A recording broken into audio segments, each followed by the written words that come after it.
اللہم صلی علی محمد وعلی آل محمد۔ علی بھی پہلا سوال یہ ہے، کیا صحابہ کرام اور تابعین کے اقوال یا اعمال بھی قابل حجت ہیں یا صرف مرفوع احادیث کا ہونا ضروری ہے؟ مثالوں سے واضح کر دیں۔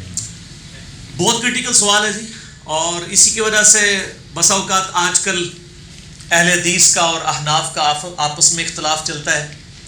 اس سے مراد میں ان اہل حدیث علماء کو لے رہا ہوں جو مطلب سطحی علماء ہیں، جو تحقیقی علماء ہیں۔ وہ تو ان چیزوں کو سمجھتے ہیں کہ اسلام میں حجت پہلے نمبر پر کتاب اللہ ہے، پھر سنت ہے، اور اسی میں اجماع بھی داخل ہے تیسری چیز، اور چوتھی چیز ہے اجتہاد۔ اور اس میں جو کتاب اللہ اور سنت والا معاملہ ہے، سنت کا خصوصاً جو صحیح الاسناد حدیث سے یا عملی تواتر سے ہم تک پہنچی ہے، اس میں دین صرف نبی صلی اللہ علیہ وآلہ وسلم کے افعال، اقوال اور اعمال کا نام نہیں ہے، بلکہ صحابہ کرام علیہم رضوان اور تابعین کے ذریعے بھی جو دین ہم تک پہنچا ہے، بشرطے کہ اس معاملے میں مرفوع احادیث سے ان کی باتیں نہ ٹکراتی ہوں، یا تابعین کے اقوال موقوف روایتوں سے صحابہ کرام سے نہ ٹکراتے ہوں، تو وہ بھی اسی طریقے سے حجت ہیں جس طریقے سے کتاب و سنت، کیونکہ ظاہر ہے کہ ان کے پاس بھی سورس آف نالج جو ہے وہ نبی صلی اللہ علیہ وآلہ وسلم ہی تھے۔ صحابہ کرام نے نبی علیہ السلام سے سیکھا، اور تابعین نے صحابہ سے سیکھا، پھر تبع تابعین نے تابعین سے سیکھا۔ یہ الگ بات ہے کہ بیچ میں کچھ کذاب لوگ بھی شامل ہوئے، جھوٹے لوگ بھی، کمزوری ایمان کا شکار لوگ بھی، جن کی وجہ سے غلط روایتیں بھی اہل سنت کی کتابوں میں آ گئیں، اہل تشیع کی کتابوں میں بھی آئیں، اور ظاہر ہے ان میں زیادہ تر میجورٹی تابعین میں ہی ایسے لوگ تھے جنہوں نے دین میں اس طریقے سے تحریف والا معاملہ کیا۔ یعنی وہ قانونی طور پہ تو تابعی ان کو کہا جائے گا نا، ظاہر صحابہ کرام کو ایمان کی حالت میں دیکھا۔ خوارج بھی قانوناً تو تابعی ہیں، جس طرح کہ عبداللہ ابن ابی قانوناً صحابی تھا، ویسے منافق تھا، قانوناً صحابی تھا، اسی لیے بخاری مسلم میں آتا ہے کہ نبی علیہ السلام نے اس کا جنازہ بھی پڑھایا، ورنہ تو آپ جنازہ نہ پڑھاتے۔ مسلم شریف میں آتا ہے اپنا لعاب دہن مبارک اس کے منہ میں ڈالا، اپنا کرتا دے کے اس کو دفنایا، اور آپ کے حسن اخلاق سے متاثر ہو کے کئی منافقین جو ہے اسلام کی طرف لوٹ آئے۔ تو چونکہ سورس آف نالج الٹیمیٹلی نبی صلی اللہ علیہ وآلہ وسلم کی مبارک ذات ہے، یعنی اگر آپ دین کو ڈیفائن کریں، دین نام ہے محمد رسول اللہ صلی اللہ علیہ وآلہ وسلم کی سکھائی ہوئی تعلیمات کا، چاہے وہ قرآن ہو، خواہ وہ سنت ہو، خواہ وہ اجماع امت عملی تواتر کے ذریعے ٹرانسفر ہونا ہو، دین اس کا نام ہے۔ تو جو مرفوع احادیث ہے، ارفع کہتے ہیں بلند کرنے کو، یعنی نبی صلی اللہ علیہ وآلہ وسلم تک پہنچائی گئی جو روایتیں ہیں، یعنی آپ صلی اللہ علیہ وآلہ وسلم کے اپنے فرامین، یا آپ کے اپنے اعمال، یا آپ کے سامنے کوئی کام ہوا اور آپ نے منع نہیں کیا ہے۔ یہ ہم تین قسمیں کہتے ہیں نا، حدیث تقریری، حدیث قولی اور حدیث فعلی۔ قولی کیا ہے؟ فرمان۔ فعلی یہ ہے کر کے دکھایا، اور تقریری یہ ہے کہ آپ کے سامنے کوئی عمل ہوا اور آپ صلی اللہ علیہ وآلہ وسلم نے اس پر خاموشی اختیار فرمائی۔ تینوں سنت ہے۔ صحابہ کرام کے اپنے اقوال، اور وہ بھی سنت کی کیٹیگری میں فال کریں گے جب تک کہ وہ مرفوع احادیث سے ٹکرانا چاہیں، اور یہ بہت کم ہوتا ہے، زیادہ تر ان کی اصل موجود ہوتی ہے۔ میں آپ کو مثالوں سے، مثال کے طور پہ مسند احمد میں اور طبرانی میں حدیث موجود ہے، مرفوع روایت، نبی صلی اللہ علیہ وآلہ وسلم کا اپنا فرمان ہے کہ آپ نے مولا علی رضی اللہ تعالیٰ عنہ علیہ السلام کو مخاطب کر کے کہا کہ اے علی، تیری مثال میری امت میں عیسیٰ ابن مریم کی سی ہے۔ عیسائی ان کی شان میں غلو کر کے گمراہ ہو گئے، اور یہودی ان کا انکار کر کے گمراہ ہو گئے۔ ٹھیک ہے۔ اسی طریقے سے طبرانی میں روایت آتی ہے کہ حضرت علی رضی اللہ تعالیٰ عنہ علیہ السلام سے نبی صلی اللہ علیہ وآلہ وسلم نے فرمایا کہ تیری وجہ سے دو فرقے گمراہ ہوں گے، اور ایک روایت میں تیری وجہ سے دو فرقے دوزخ میں جائیں گے، ایک تیری محبت میں غلوب کر کے، ایک تیری دشمنی میں۔ یہ ساری روایتیں اصول محدثین پہ ضعیف ہیں، کوئی ایک بھی صحیح درجے کی نہیں ہے، لیکن اسی کی موقوفاً روایتیں وہ موجود ہیں صحیح سند کے ساتھ۔ دو روایتیں ہیں فضائل صحابہ احمد بن حنبل کی کتاب میں۔ مولا علی کا اپنا قول ہے کہ میری وجہ سے دو فرقے دوزخ میں جائیں گے، ایک میری محبت میں غلوف کر کے اور ایک میری دشمنی میں، اور میری وجہ سے دو فرقے گمراہ ہوں گے، ایک میری محبت میں غلوف کر کے اور ایک میری دشمنی میں۔ اب مولا علی جب یہ بات کر رہے ہیں تو یقیناً یہ غیبی خبر ہے، غیبی خبر بغیر نبی کے بتائے کسی کو پتہ نہیں چل سکتی، اگرچہ انہوں نے اس حدیث میں یہ نہیں کہا کہ مجھے نبی علیہ السلام نے فرمایا ہے، لیکن محدثین اسے امپلائڈ سمجھتے ہیں کہ یہ مولا علی جو اپنے بارے میں کہہ رہے ہیں یقیناً نبی صلی اللہ علیہ وآلہ وسلم نے ہی ان کو خبر دی ہوگی، لہٰذا یہ موقوفاً حدیث جو مولا علی کا قول ہے یہ مرفوع کے درجے میں آ جائے گا۔ مرفوع روایتیں ساری کمزور تھیں، اب ان کمزور روایتوں کو اس موقوفاً روایت سے تقویت مل جائے گی، وہ لہٰذا اس کی اصل موجود ہے۔ ٹھیک ہو گیا؟ اسی طریقے سے سنن دارمی میں ایک ضعیف روایت ہے کہ نبی صلی اللہ علیہ وآلہ وسلم نے فرمایا جو صبح کے وقت سورہ یاسین پڑھ لے تو شام تک اللہ تعالیٰ ہر معاملے میں اس کے لیے کفایت کرے گا۔ یہ روایت ضعیف ہے، لیکن سنن دارمی میں ہی ایک روایت ہے عبداللہ ابن عباس رضی اللہ تعالیٰ عنہ کا اپنا قول ہے کہ وہ کہتے ہیں کہ جو شخص صبح کے وقت سورہ یاسین پڑھ لے شام تک اللہ تعالیٰ اسے کفایت کرے گا، جو شام کے وقت پڑھ لے صبح تک اللہ کفایت کرے گا۔ لیکن انہوں نے اس حدیث کو مرفوع نہیں کیا نبی علیہ السلام تک، اپنا قول ہے ان کا۔ تو اب وہ جو ضعیف روایت تھی نا اس کو تقویت مل گئی کہ یقیناً اس کی کوئی اصل تھی، کیونکہ صحابی نے جھوٹ تو نہیں بولنا۔ دوسرا، صحابی کا سورس آف نالج صحابی ہی ہو سکتا ہے، یہ نہیں ہے کہ اسے آگے کسی نے پٹی پڑھا دی نعوذ باللہ اور اس نے وہ بات آگے بیان کر دی۔ تو اب اس موقوفاً روایت کی وجہ سے وہ مرفوع روایت جو کمزور تھی اس کو بھی تقویت مل گئی اور یہ ایکسیپٹیبلٹی آ گئی۔ یہ تو میں آپ کو صحابہ تک بات کر رہا ہوں، کئی چیزیں تابعین کے ذریعے ٹرانسفر ہوئی ہیں۔ مثلا یہ جو آپ دو سجدوں کے درمیان دعا پڑھتے ہیں اللہم اغفر لی ورحمنی واہدنی وعافنی ورزقنی، اس کی روایت ابو داؤد ترمذی میں کمزور ہے، لیکن اس کی صحیح سند المصنف ابن ابی شیبہ میں ایک تابعی کا عمل ملتا ہے مکحول رحمہ اللہ تعالی کہ وہ دو سجدوں کے درمیان یہ دعا پڑھتے تھے اللہم اغفر لی ورحمنی واہدنی ورزقنی وعافنی ورزقنی، یعنی تقدیم اور تاخیر کے ساتھ مختلف وجبرنی بھی الفاظ آتے ہیں۔ تو اب یہ تابعی کا جب عمل ملا تو ہم اس طرف گئے کہ یار یہ تو صحیح سند سے مل رہا ہے تو یقیناً اس کی بھی کوئی اصل ہوگی، اور پھر مزید جب تحقیق کی تو صحیح مسلم میں ایک حدیث ملی کہ نبی صلی اللہ علیہ وآلہ وسلم نے ایک صحابی کو نماز میں پڑھنے کے لیے دعا سکھائی تھی اللہم اغفر لی ورحمنی واہدنی وعافنی ورزقنی، لیکن مسلم کی اس حدیث میں یہ نہیں موجود کہ وہ کس جگہ پہ پڑھی جائے۔ تو جب کہیں جگہ نہ آئے تو اس سے مراد یہ ہوتا ہے کہ تشہد میں پڑھنے کی تعلیم کی ہوگی۔ تو مسلم میں یہ الفاظ بھی آ گئے، دعا بھی آ گئی، جگہ نہیں پتہ تھی، جگہ تابعین سے پتہ چل گئی کہ دو سجدوں کے درمیان ہے، اور اس کو سپورٹیو ابو داؤد ترمذی میں ایک ضعیف روایت نبی علیہ السلام سے بھی مل گئی کہ آپ بھی پڑھتے تھے۔ یہ ساری ضرب تقسیمیں جب جمع کی نا تو ایک پوری پکچر ہمارے سامنے آ گئی کہ وہ تابعی جو بات کر رہا ہے وہ بالکل ٹھیک ہے۔ تو اس طرح ہو سکتا ہے تابعین کے ذریعے دین ٹرانسفر۔ آپ نے اکثر یہ سنا ہوگا کہ نبی علیہ السلام نے فرمایا کہ حکمت مومن کی گم شدہ میراث ہے، جہاں سے ملے حاصل کر لو، کمزور روایت ہے، لیکن ابن عباس کا قول صحیح سند سے ہے کہ وہ کہتے ہیں کہ حکمت مومن کی گم شدہ میراث ہے، جہاں سے ملے لے لو۔ اب ابن عباس جب یہ بات کر رہے ہیں تو اس کی پھر اثر ہوگی نبی علیہ السلام تک بھی۔ اچھا، اسی طریقے سے مسند احمد میں حدیث ہے ام سلمہ سے، وہ کہتی ہے کہ نبی علیہ السلام نے فرمایا جس نے علی کو گالی دی اس نے مجھے گالی دی۔ روایت کمزور ہے، لیکن مسند ابی یعلا میں سنن نسائی الکبریٰ کے اندر موجود ہے کہ ام سلمہ رضی اللہ تعالیٰ عنہا نے اپنے یعنی زندگی کے آخری ایام میں بنو امیہ کے حکمرانوں سے کہا کہ لوگوں تمہارے ممبروں پر نبی علیہ السلام کو گالیاں دی جاتی ہیں اور تم لوگوں کو کوئی شرم و حیا نہیں ہے۔ تو لوگوں نے کہا ماں کس کی مجال ہے کہ نبی علیہ السلام کو گالی دے؟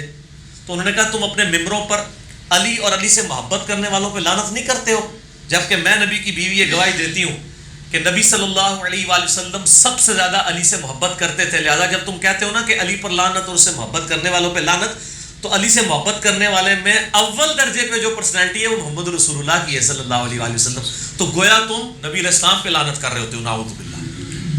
اب یہ روایت صحیح ہے۔ اب اس سے مسند احمد کی اس روایت کو تقویت مل گئی کہ جس نے علی کو گالی دی اس نے مجھے گالی دی۔ اس حوالے سے میں داد دوں گا شیخ زبیر لزئی رحمہ اللہ تعالیٰ کو کہ انہوں نے جو مشکات المصابیح کی تحقیم کی ہے جو میرے سامنے سینٹر میں رکھی ہوئی ہے، جہاں جہاں مرفوع احادیث ضعیف آئی ہیں نا اور اس میں کوئی موقوفاً روایت صحیح تھی، انہوں نے فٹ نوٹ پہ لکھ دیا ہے کہ یہ سند تو ضعیف ہے لیکن اس میں فلاں صحابی سے یہ ثابت ہے، یا یہ والی حدیث ضعیف ہے لیکن اسی سے ملتے جلتے الفاظ فلاں کتاب میں موجود ہیں اور وہ صحیح ہے۔ ٹھیک ہو گیا؟ تو صحابہ ہوں، تابعین ہوں، تبع تابعین ہوں، اگر ان کی بات کتاب و سنت اور اجماع امت سے صحابہ کرام کے اقوال سے نہ ٹکرا رہی ہو تو ایکسیپٹیبل ہوگی، ٹکرائے گی تو پھر ہم پرائرٹی دیں گے سب سے پہلے نبی علیہ السلام کو، پھر صحابہ کو، پھر تابعین کو. مثال کے طور پر اب عبداللہ ابن مسعود اور سیدنا علی رضی اللہ تعالی عنہما وعلیہم السلام کے کم از کم 15 شاگرد ایسے ہیں جو رفع الیدین نہیں کرتے تھے. صحیح سند سے ثابت ہے المصنف ابن ابی شیبہ میں. کسی صحابی سے ترک رفع الیدین ثابت نہیں ہے. تو اب 15 تابعین ہیں اور شاگرد ہیں عبداللہ ابن مسعود کے اور مولا علی کے، اور وہ ترک رفع الیدین کر رہے ہیں. تو انسان سوچتا ہے اس کی بھی کوئی اصل ہوگی. اب وہ میں اس کی بتا رہا ہوں، کل کوئی فارمولہ لا کے میرے تک کلپ میں چڑھا دے. یہ ساری گلا پتہ نہیں سانو، ٹھیک ہے، اللہ کے فضل نہ. لیکن یہاں پہ ہمیں تابعین کا عمل اس کے اگینسٹ صحابہ کی بڑی سخت ایٹیچیوڈ ملتا ہے.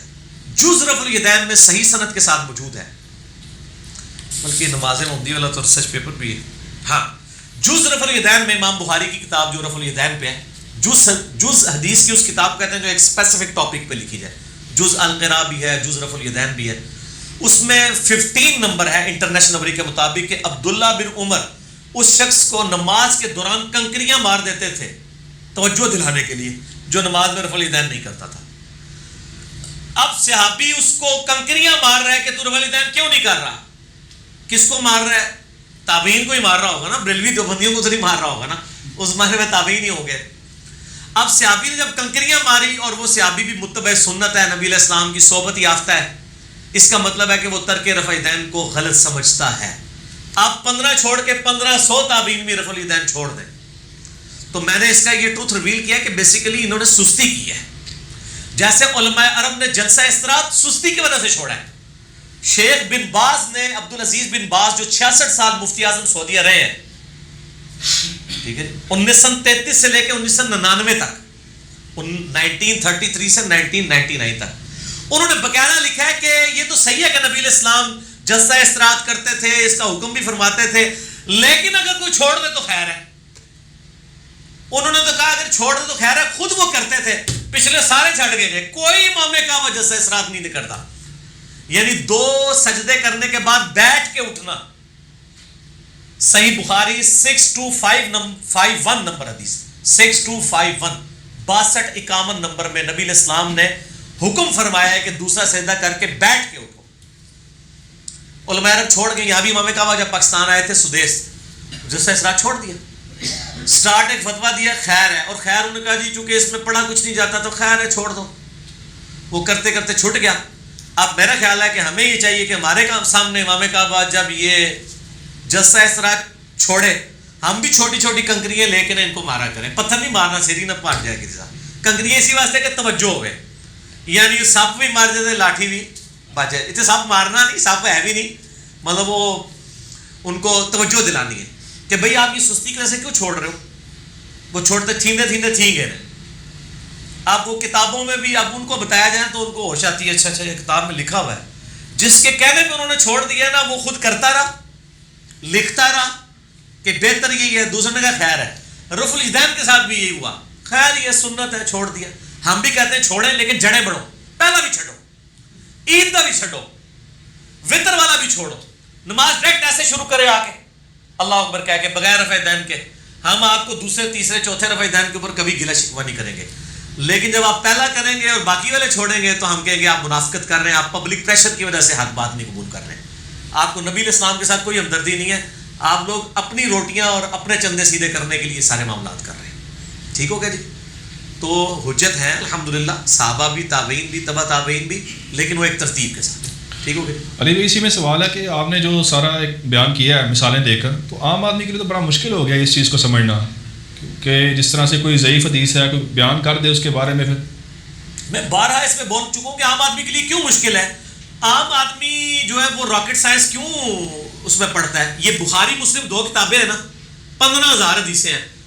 عام آدمی کا جن کو آپ خاص آدمی سمجھتے ہیں، کیا انہوں نے بخاری مسلم ساری پڑھ لی ہے؟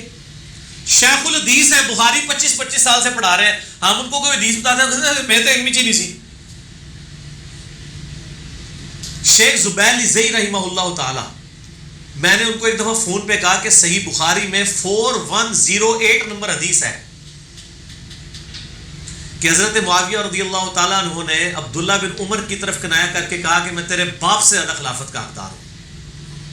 انہوں نے کہا استغفر اللہ، اتنی بڑی گستاخی تو حضرت معاویہ کر ہی نہیں سکتے حضرت عمر کی، یہ بخاری میں ہو ہی نہیں سکتی حدیث. میں نے کہا سر میں نے تو پڑھ لی ہے، مجھے بھی کسی نے بتائی تھی، مجھے بھی نہیں تھا پتا. اب یہ وہ بندہ ہے جو بخاری پڑھ رہا ہے، اتنے عرصے سے پڑھا رہا ہے، مجھے شام کو فون بتا لی وہی واقعی لکھی ہوئی ہے. میں نے کہا پھر؟ کہتے نہیں استغفر اللہ، یہ تو حضرت عمر کی توہین ہے، ہم حضرت عمر کے ساتھ ہی ہیں. ٹھیک ہو گیا جی. یہ میں نے آپ کو ایک ایگزامپل دیا ہے، میں اس شخص کی ایگزامپل دے رہا ہوں جو دنیا سے چلا گیا. ٹھیک ہے نا جی. جو زندہ ہیں ان کی مثالیں دی تو ان کے مریدین یہاں پہ جمگٹا لگا لیں گے، اور وہ ہو سکتا ہے وہ منافقت کر کے اپنی بات سے ہی رجوع کر لیں. جس نے کئی آج کل ایک علماء ہیں وہ اپنے پہلے کسی حدیث کو صحیح کرتے تھے، اب میری ضد میں آگے ضعیف کہنا شروع ہو گئے ہیں. اس لیے میں ان کو ایمان کے امتحان میں نہیں ڈالتا، میں مرے ہوئے بندوں کی بات کرتا ہوں کہ جو فوت ہو چکے ہیں، کہ یہ تو میرا اپنا پرسنل ایکسپیرینس ہے. عبد المنان نور پوری رحمہ اللہ تعالی شیخ زبیر صاحب کے استاد تھے گجرانوالہ میں، بہت بڑے عالم دین تھے اہل حدیث کے. ان کے احکام و مسائل چھپے ہوئے، ان سے کسی نے پوچھا، وہ لکھی ہوئی ہے، ریٹن ہے، چلو یہ تو میرا زبانی واقعہ تھا، یہ ریٹن ہے کہ بخاری میں کوئی ایسی حدیث ہے کہ عبداللہ بن عمر جو ہے وہ سب سے بدترین مخلوق خوارج کو سمجھتے تھے کہ جو آیات کافروں کے بارے میں نازل ہوئی ہیں وہ مسلمانوں پہ لگاتے تھے. عبد المنان نور پوری صاحب کہتے ہیں نہیں بخاری میں کوئی ایسی روایت نہیں ہے، حالانکہ یہ روایت بریلویوں کے بچے کو پتہ اور وہ اہل حدیثوں پہ لگاتے ہیں. لیکن عبد المنان نور پوری صاحب جو 25 سال بخاری پڑھاتے رہے، شاید اس سے بھی زیادہ، ان کو نہیں تھا پتہ. بخاری میں خوارج کے چیپٹر میں سٹارٹ اس سے ہوتی ہے. آپ کو اتنا بڑا استاد اس کو پتہ نہیں چلا. بھائی مناظرہ الگ فیلڈ ہے، کمپیریٹیو اسٹڈی الگ چیز ہے. اسی لیے میں کہتا ہوں کمپیریٹیو اسٹڈی کرنے والے جو لوگ ہیں نا، کوئی عالم، کوئی محدث، کوئی فقیہ، کوئی مفکر ان کے لیول پہ نہیں آ سکتا. ان کا ملٹی ڈائریکشنل نالج ہوتا ہے. ہم سے جب کوئی پوچھے گا ہم اس کو فوراً بتا دیں گے. بلکہ مسئلہ 154 میرا ریکارڈڈ ہے اس کے اوپر، یہ خوارج کے اوپر، اس میں نے یہ ساری روایتیں بتائی ہیں صحیح بخاری سے، مسلم سے. تو یہ ہو سکتا ہے. تو عام آدمی کو کہیں کہ میرے بھائی قرآن پڑھ ترجمے سے، بخاری مسلم پڑھ، پھر اگلی کتاباں سے میرے رابطہ کر. تو یہ 3 کتاباں تیرے پوری زندگی نہیں مکنیاں، جنہاں کو تو استادوں سے جن سے پڑھتا ہے انہوں نے نہیں کبھی پڑھی ہے، یہ تو کور کرو. چلو کم از کم ان دونوں کی متفقن علیہ حدیث 1906 حدیثیں ایسی ہیں جو بخاری مسلم میں کامن ہے. اللؤلؤ والمرجان ایک کتاب الگ سے چھپی ہوئی ہے، بخاری اور مسلم جس پہ متفق ہے، 1906 وہی کور کر لو. تو عام آدمی کے لیے 80% دین بخاری اور مسلم میں کور ہے. وہ یہ پڑھ لے 80%، جب اس کو چل جائے گا 20% کے لیے اس کو زیادہ تحقیق نہیں کرنی پڑے گی.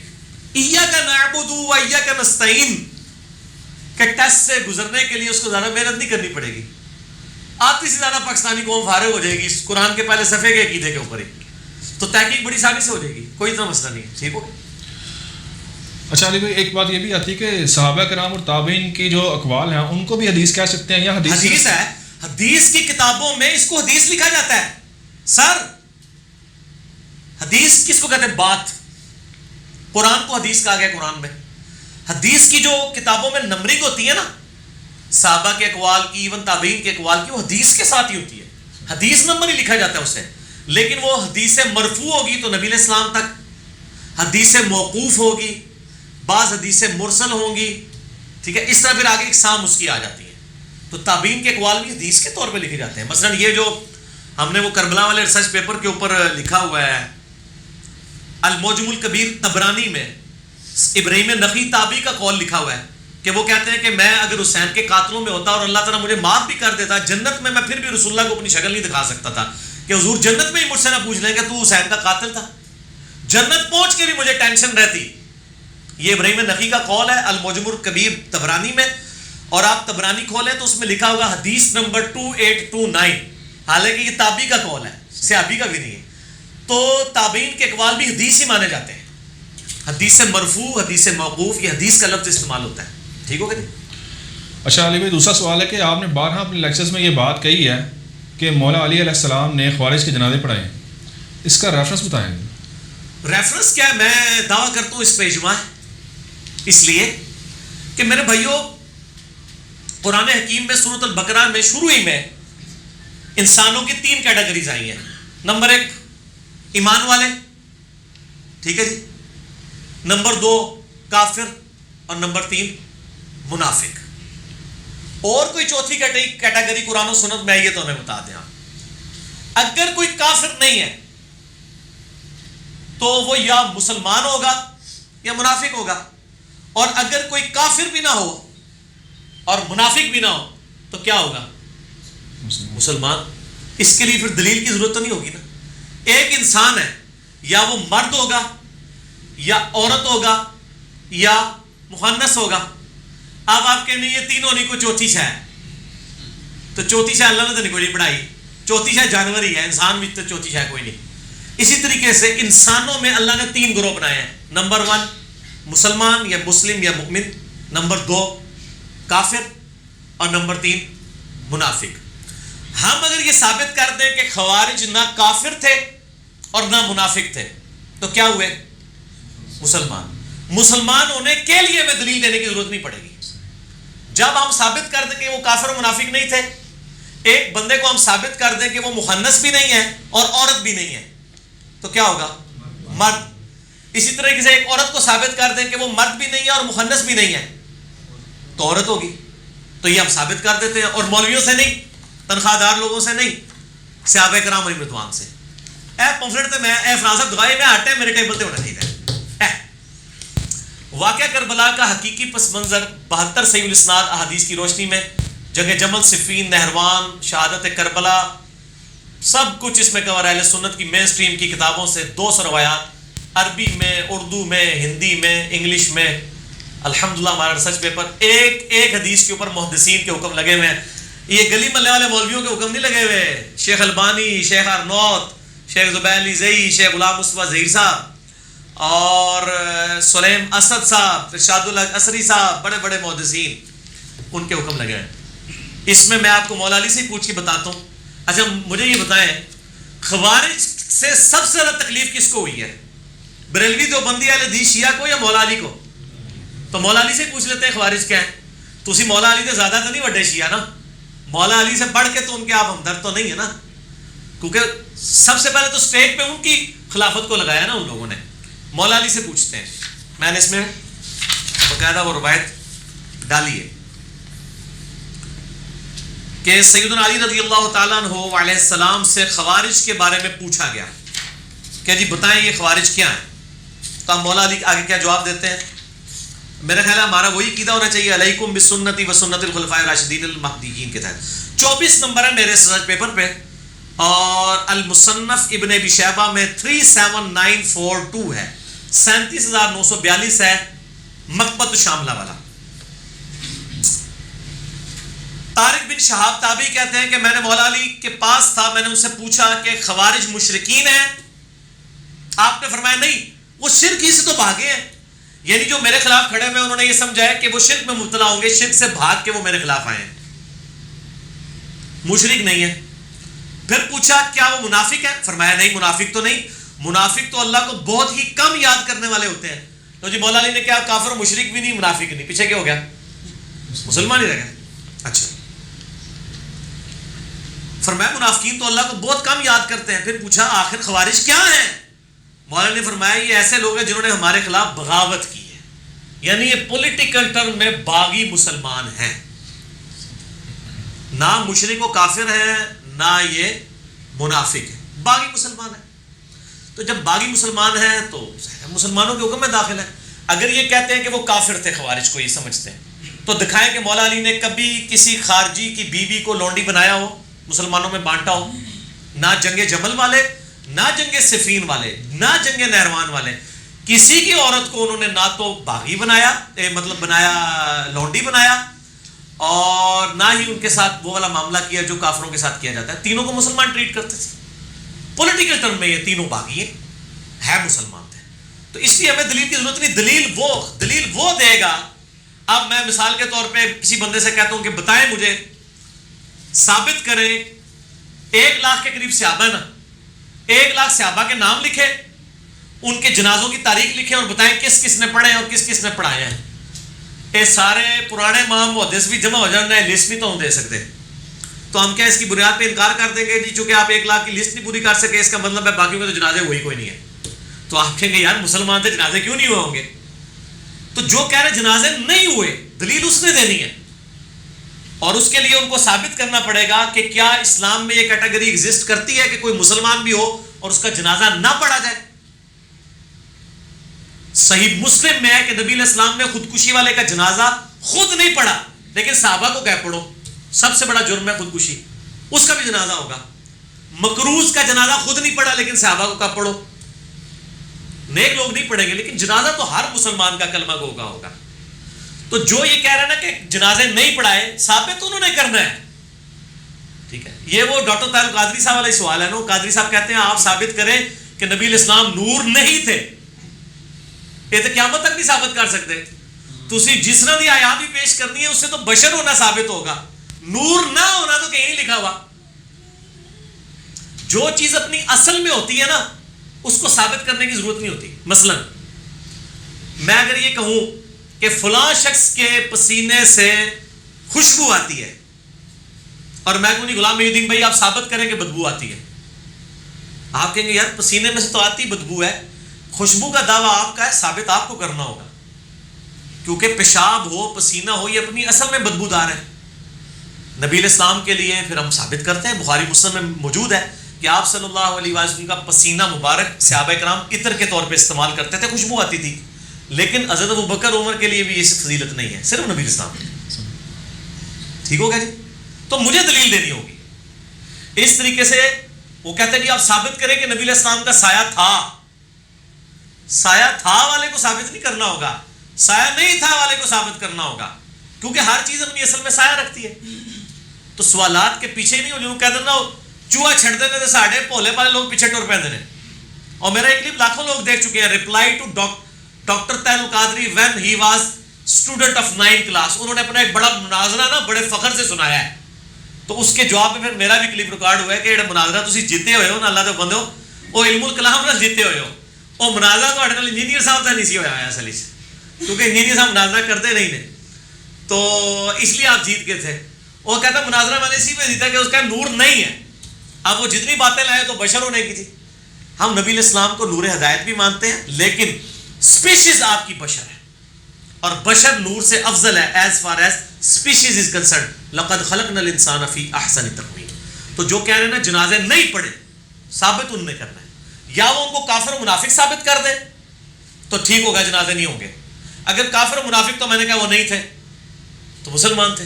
اچھا اس کو بھی چھوڑ دیں. اسی میں نے عبداللہ بن عمر کا بھی لکھا ہے، سنن الکبرى امام بہیقی کی کتاب میں انٹرنیشنل نمبر کے مطابق 5088 ہے. شیخ زبیر صاحب نے ابن عمر پہ پورا مضمون مقالات کی پہلی جلد میں لکھا ہے، اس میں بھی ڈالا ہے کہ عبداللہ بن عمر رضی اللہ تعالیٰ عنہ خوشبیہ کے پیچھے اور خوارج کے پیچھے نماز بھی پڑھ لیتے تھے، ان کو سلام بھی کرتے تھے. خوارج کے پیچھے جو بندہ نماز پڑھ رہا ہے تو کیا ٹرمپ کے پیچھے نماز ہو جاتی ہے؟ تو خوارج کو پھر عبداللہ بن عمر کیا سمجھتے تھے؟ مسلمان. آپ اگر کہنا منافق سمجھ، منافق اگر آپ کو پتہ چل جائے اس کے پیچھے نماز نہیں ہوگی. نبی علیہ السلام کو منع کیا گیا کہ آپ نے مسجد درار میں نہیں جانا. اردو میں زرار کہتے ہیں، یہ لفظ زرار نہیں ہے بلکہ زرار ہے اردو میں اور عربی میں درار. حالانکہ کلمہ گو تھے، منافق تھے، کہا نہیں اس مسجد میں بھی نہیں آپ نے کھڑا ہونا. عبداللہ بن عمر جو حدیث روایت کر رہے ہیں کہ خوارج بدترین مخلوق ہیں بخاری میں، اور وہ بدترین مخلوق کے پیچھے نماز پڑھ رہے ہیں، اس کا مطلب وہ بدترین ہونے کے باوجود ان کو کافر نہیں سمجھتے کیونکہ انڈیا پاکستان مسلمانوں کی صحبت نہیں سی کی تھی عبداللہ بن عمر نے.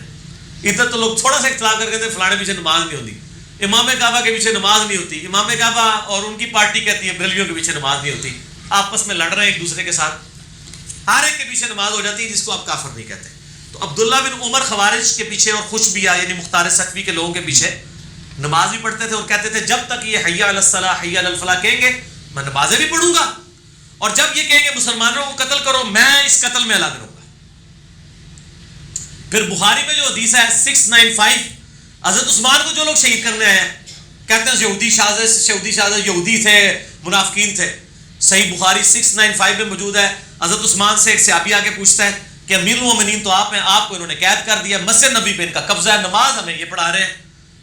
تو انہوں نے تو کہا پیچھے نماز نہیں، ان کا نیکی کے کاموں میں ان کا ساتھ دو، برائی میں ان سے الگ رہو. اور اس میں الفاظ ہیں کہ نماز ہی تو مسلمانوں میں ایک نیکی کا کام ہے، تم ان کا ساتھ دو.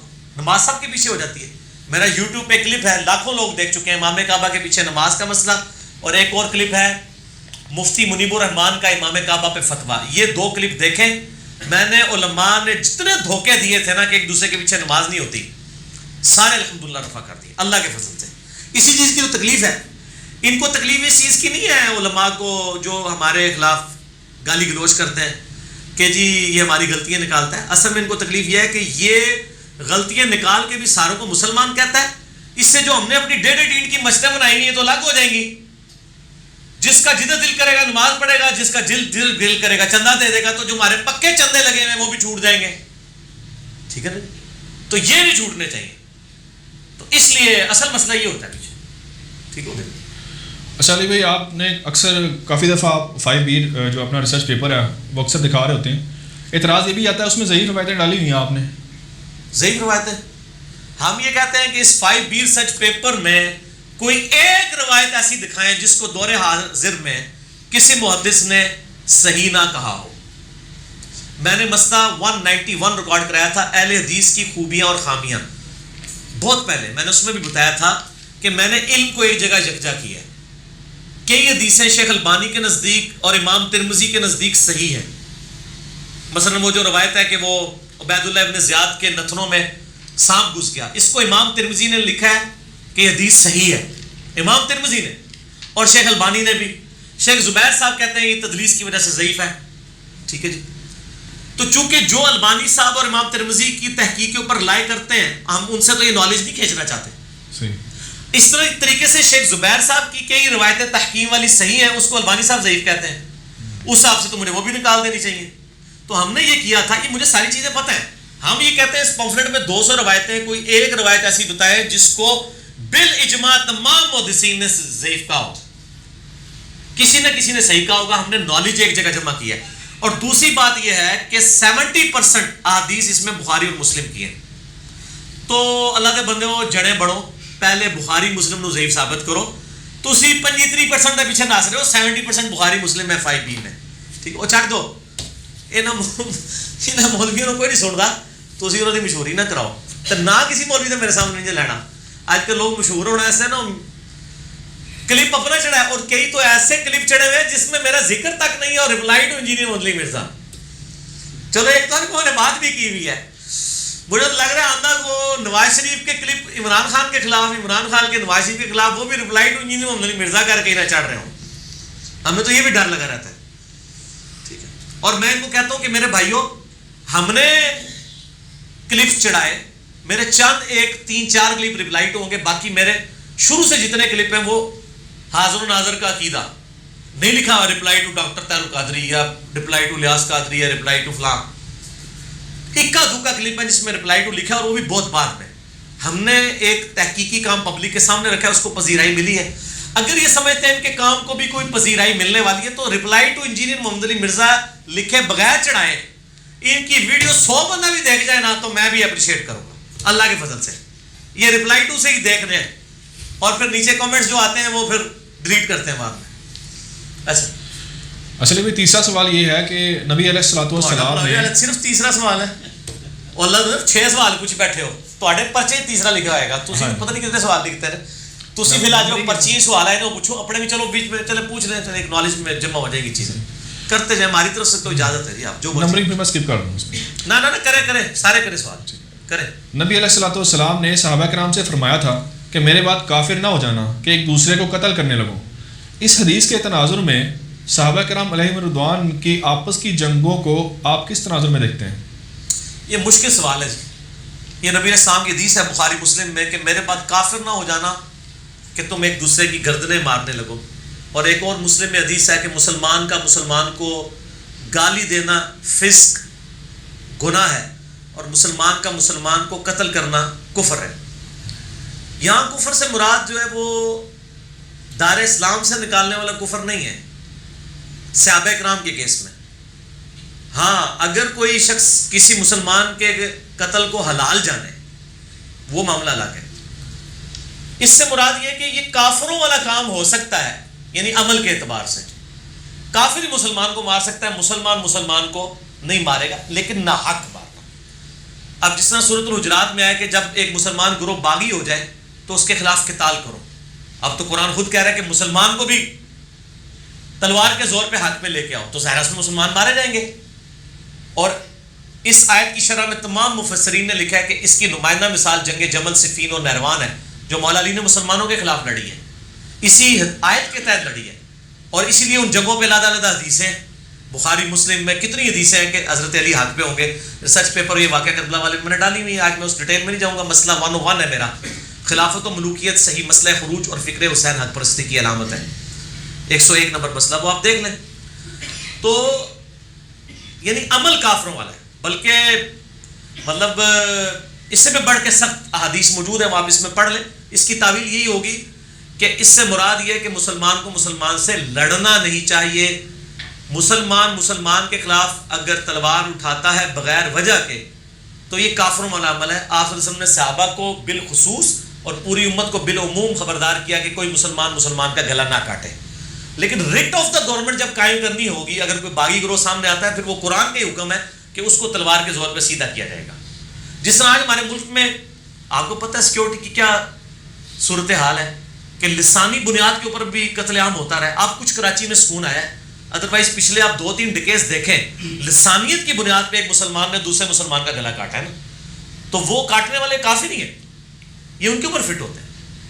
لیکن گورنمنٹ اگر کسی باغی گروہ کو جو مسلمانوں میں انتشار پھیلا رہا ہو, ڈیٹرس کر رہا ہو, ناحق لوگوں کو قتل کر رہا ہو, اس کے خلاف اگر پرائم منسٹر آف پاکستان کے حکم سے فوج کشی کی جاتی ہے, پرائم منسٹر کے حکم سے, تو ظاہر ہے وہ تو یعنی مسلمانوں کا حکمران ہے, تو اس کو تو اتھارٹی ہے کہ وہ یہ کام کر سکتا ہے, تو وہ اس میں نہیں آئے گا.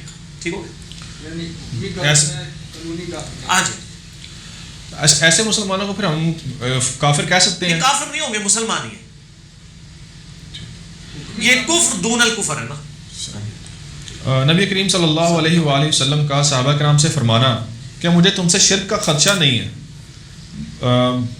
مگر یہ ڈر ہے کہ دنیا کے مال میں پھنس جاؤ گے اور ایک دوسرے کو قتل کرو گے اور تم بھی برباد ہو جاؤ گے جیسا کہ اگلے لوگ برباد ہو گئے. اس کی صحیح تشریح بتا رہے ہیں. اس کی صحیح تشریح کے اوپر میرا ایک کلپ چڑھا ہوا ہے, بلکہ مسئلہ نمبر 116D ہے میرا.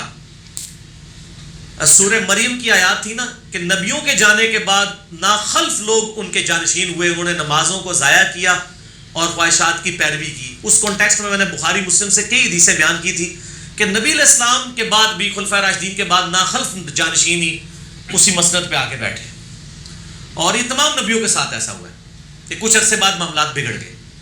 تو یہ جو حدیث آپ بتا رہے ہیں نا, یہ بخاری مسلم دونوں میں ہے کہ نبی علیہ السلام نے اپنی وفات سے 1 مہینہ پہلے ایک خطبہ دیا تھا. یہ 5B میں نے ڈالی ہوئی ہے.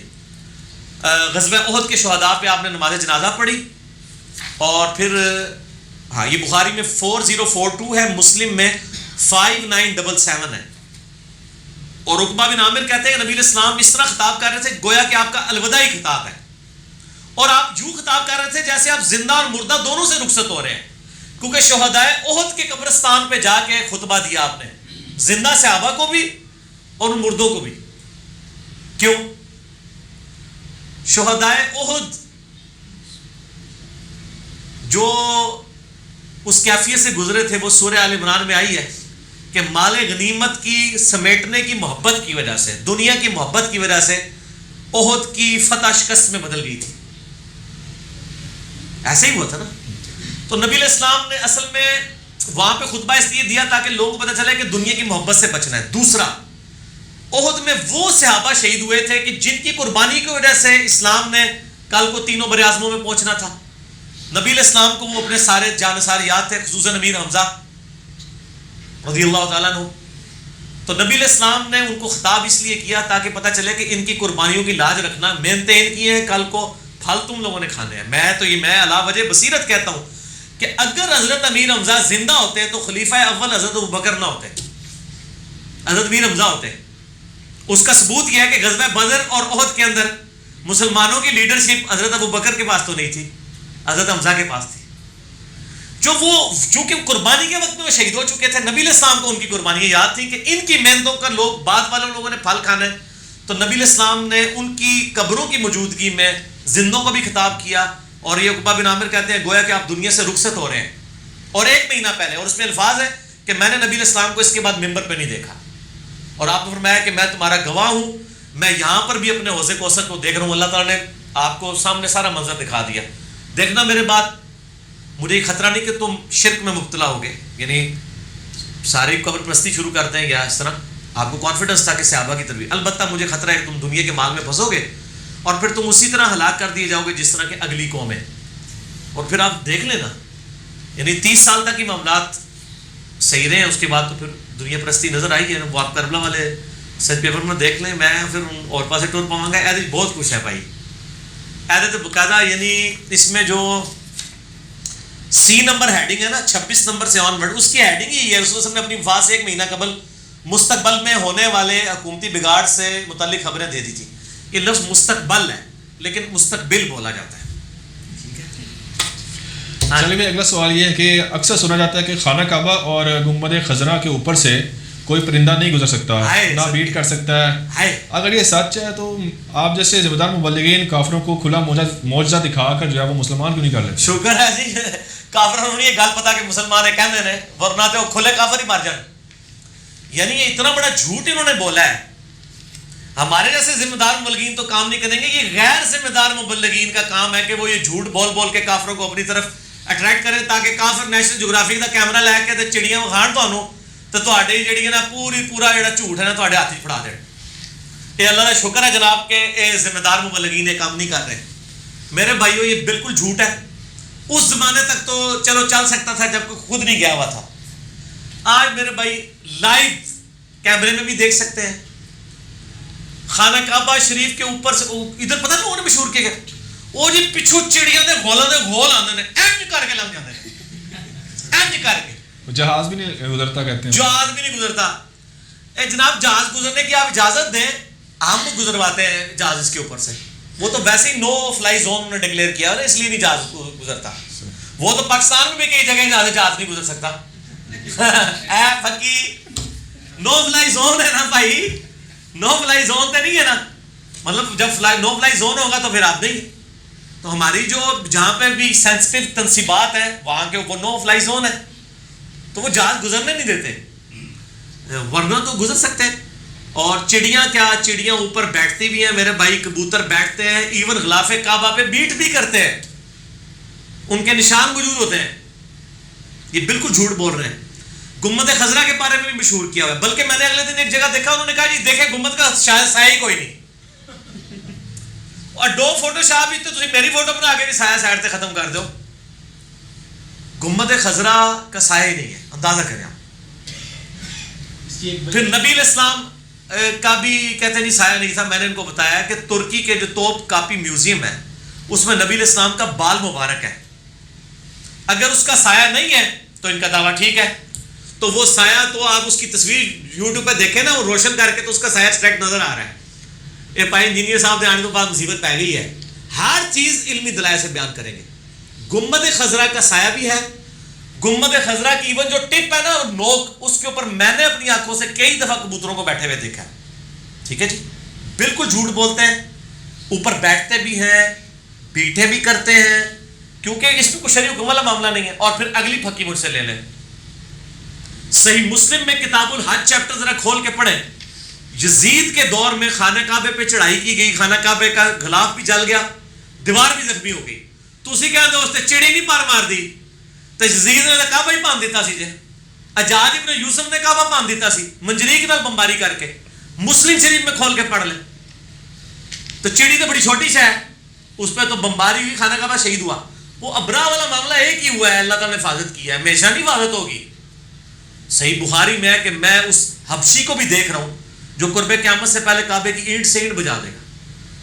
وہ ایک دو واقعات ہی ہوتے ہیں. یہ نہیں تو ہمیشہ رول ہے کہ جی وہ ابراہیم علیہ السلام کے لیے آگ ٹھنڈی ہوئی تھی تو ہمیشہ ہی اب ٹھنڈی ہوگی. نہیں، کئی صحابہ کو آگ میں جلایا گیا. لہٰذا یہ شعر ہی ہے بس. وہ آج بھی ابراہیم سا ایماں پیدا تو آگ کر سکتی ہے اندازے گلستہ پیدا.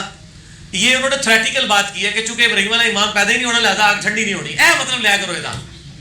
ہاں یہ ہو ہی نہیں سکتا. صحابہ کرام سے بڑھ کے کس کا ایمان تھا؟ ان کو تیل کے کڑاؤں میں جلایا گیا. کیا ان میں ابراہیم علیہ السلام والا ایمان نہیں تھا؟ تو کیوں نہیں بچے؟ امیر حمزہ کا ایمان جس کو اللہ کے نبی فرما رہے ہیں کہ سید الشہداء ہے اور اللہ کا شعر ہے، شہادت کے بعد ان کے ناک کان یہ ساری چیزیں کاٹی گئی ہیں، مسلح کیا گیا لاش کا. تو ان میں ابراہیم سا ایمان نہیں تھا. یہ صرف شعر ہی ہے. وہ آج بھی ابراہیم سا ایمان پیدا یہ ہونا چاہیے، چونکہ آج بھی نہیں ہو سکتا لہذا یہ نہیں ہوگا. یہ شعر ہونا چاہیے. ٹھیک ہے، یہ صرف جوش دلانے کے لیے، اور شاعروں کا کام ہوتا ہے کہ جوش دلاتے ہیں. ٹھیک ہے نا، اس طرح نہیں ہوتا. وہ ایک ہی واقعہ تھا، ہو گیا. اچھا وہ حضرت موسیٰ علیہ السلام کے لیے ایک دفعہ ہی سمندر پھٹا ہے. میں نے آپ کو کئی دفعہ بتایا کہ حضرت عمر فاروق رضی اللہ تعالیٰ عنہ کے دور میں حضرت معاویہ رضی اللہ تعالیٰ عنہ نے کئی دفعہ اجازت مانگی ہے کہ میں نے بحری بیڑا بنانا ہے. حضرت عمر نے کہا کہ یہ بحری بیڑا اگر ڈوب گیا انہوں نے کہا کوئی بھی نہیں بچے گا, لائف بوٹس تو نہیں ہوتی تھی. انہوں نے کہا نہ بھائی میں نہیں رسک لینا, زمینی جہاد کرو, سمندری جہاد نہیں کرنا. یہ حضرت عثمان نے اجازت دی تھی. تو حضرت عمر کو تو نہیں تھا پتا کہ جی جناب وہ آج بھی ابراہیم سا ایمان پیدا تو آگ کر سکتی ہے, انداز گلستہ پیدا. کیا صحابہ میں ابراہیم والا ایمان اگر کسی میں ہو سکتا ہے صحابہ میں ہی ہو سکتا ہے نا.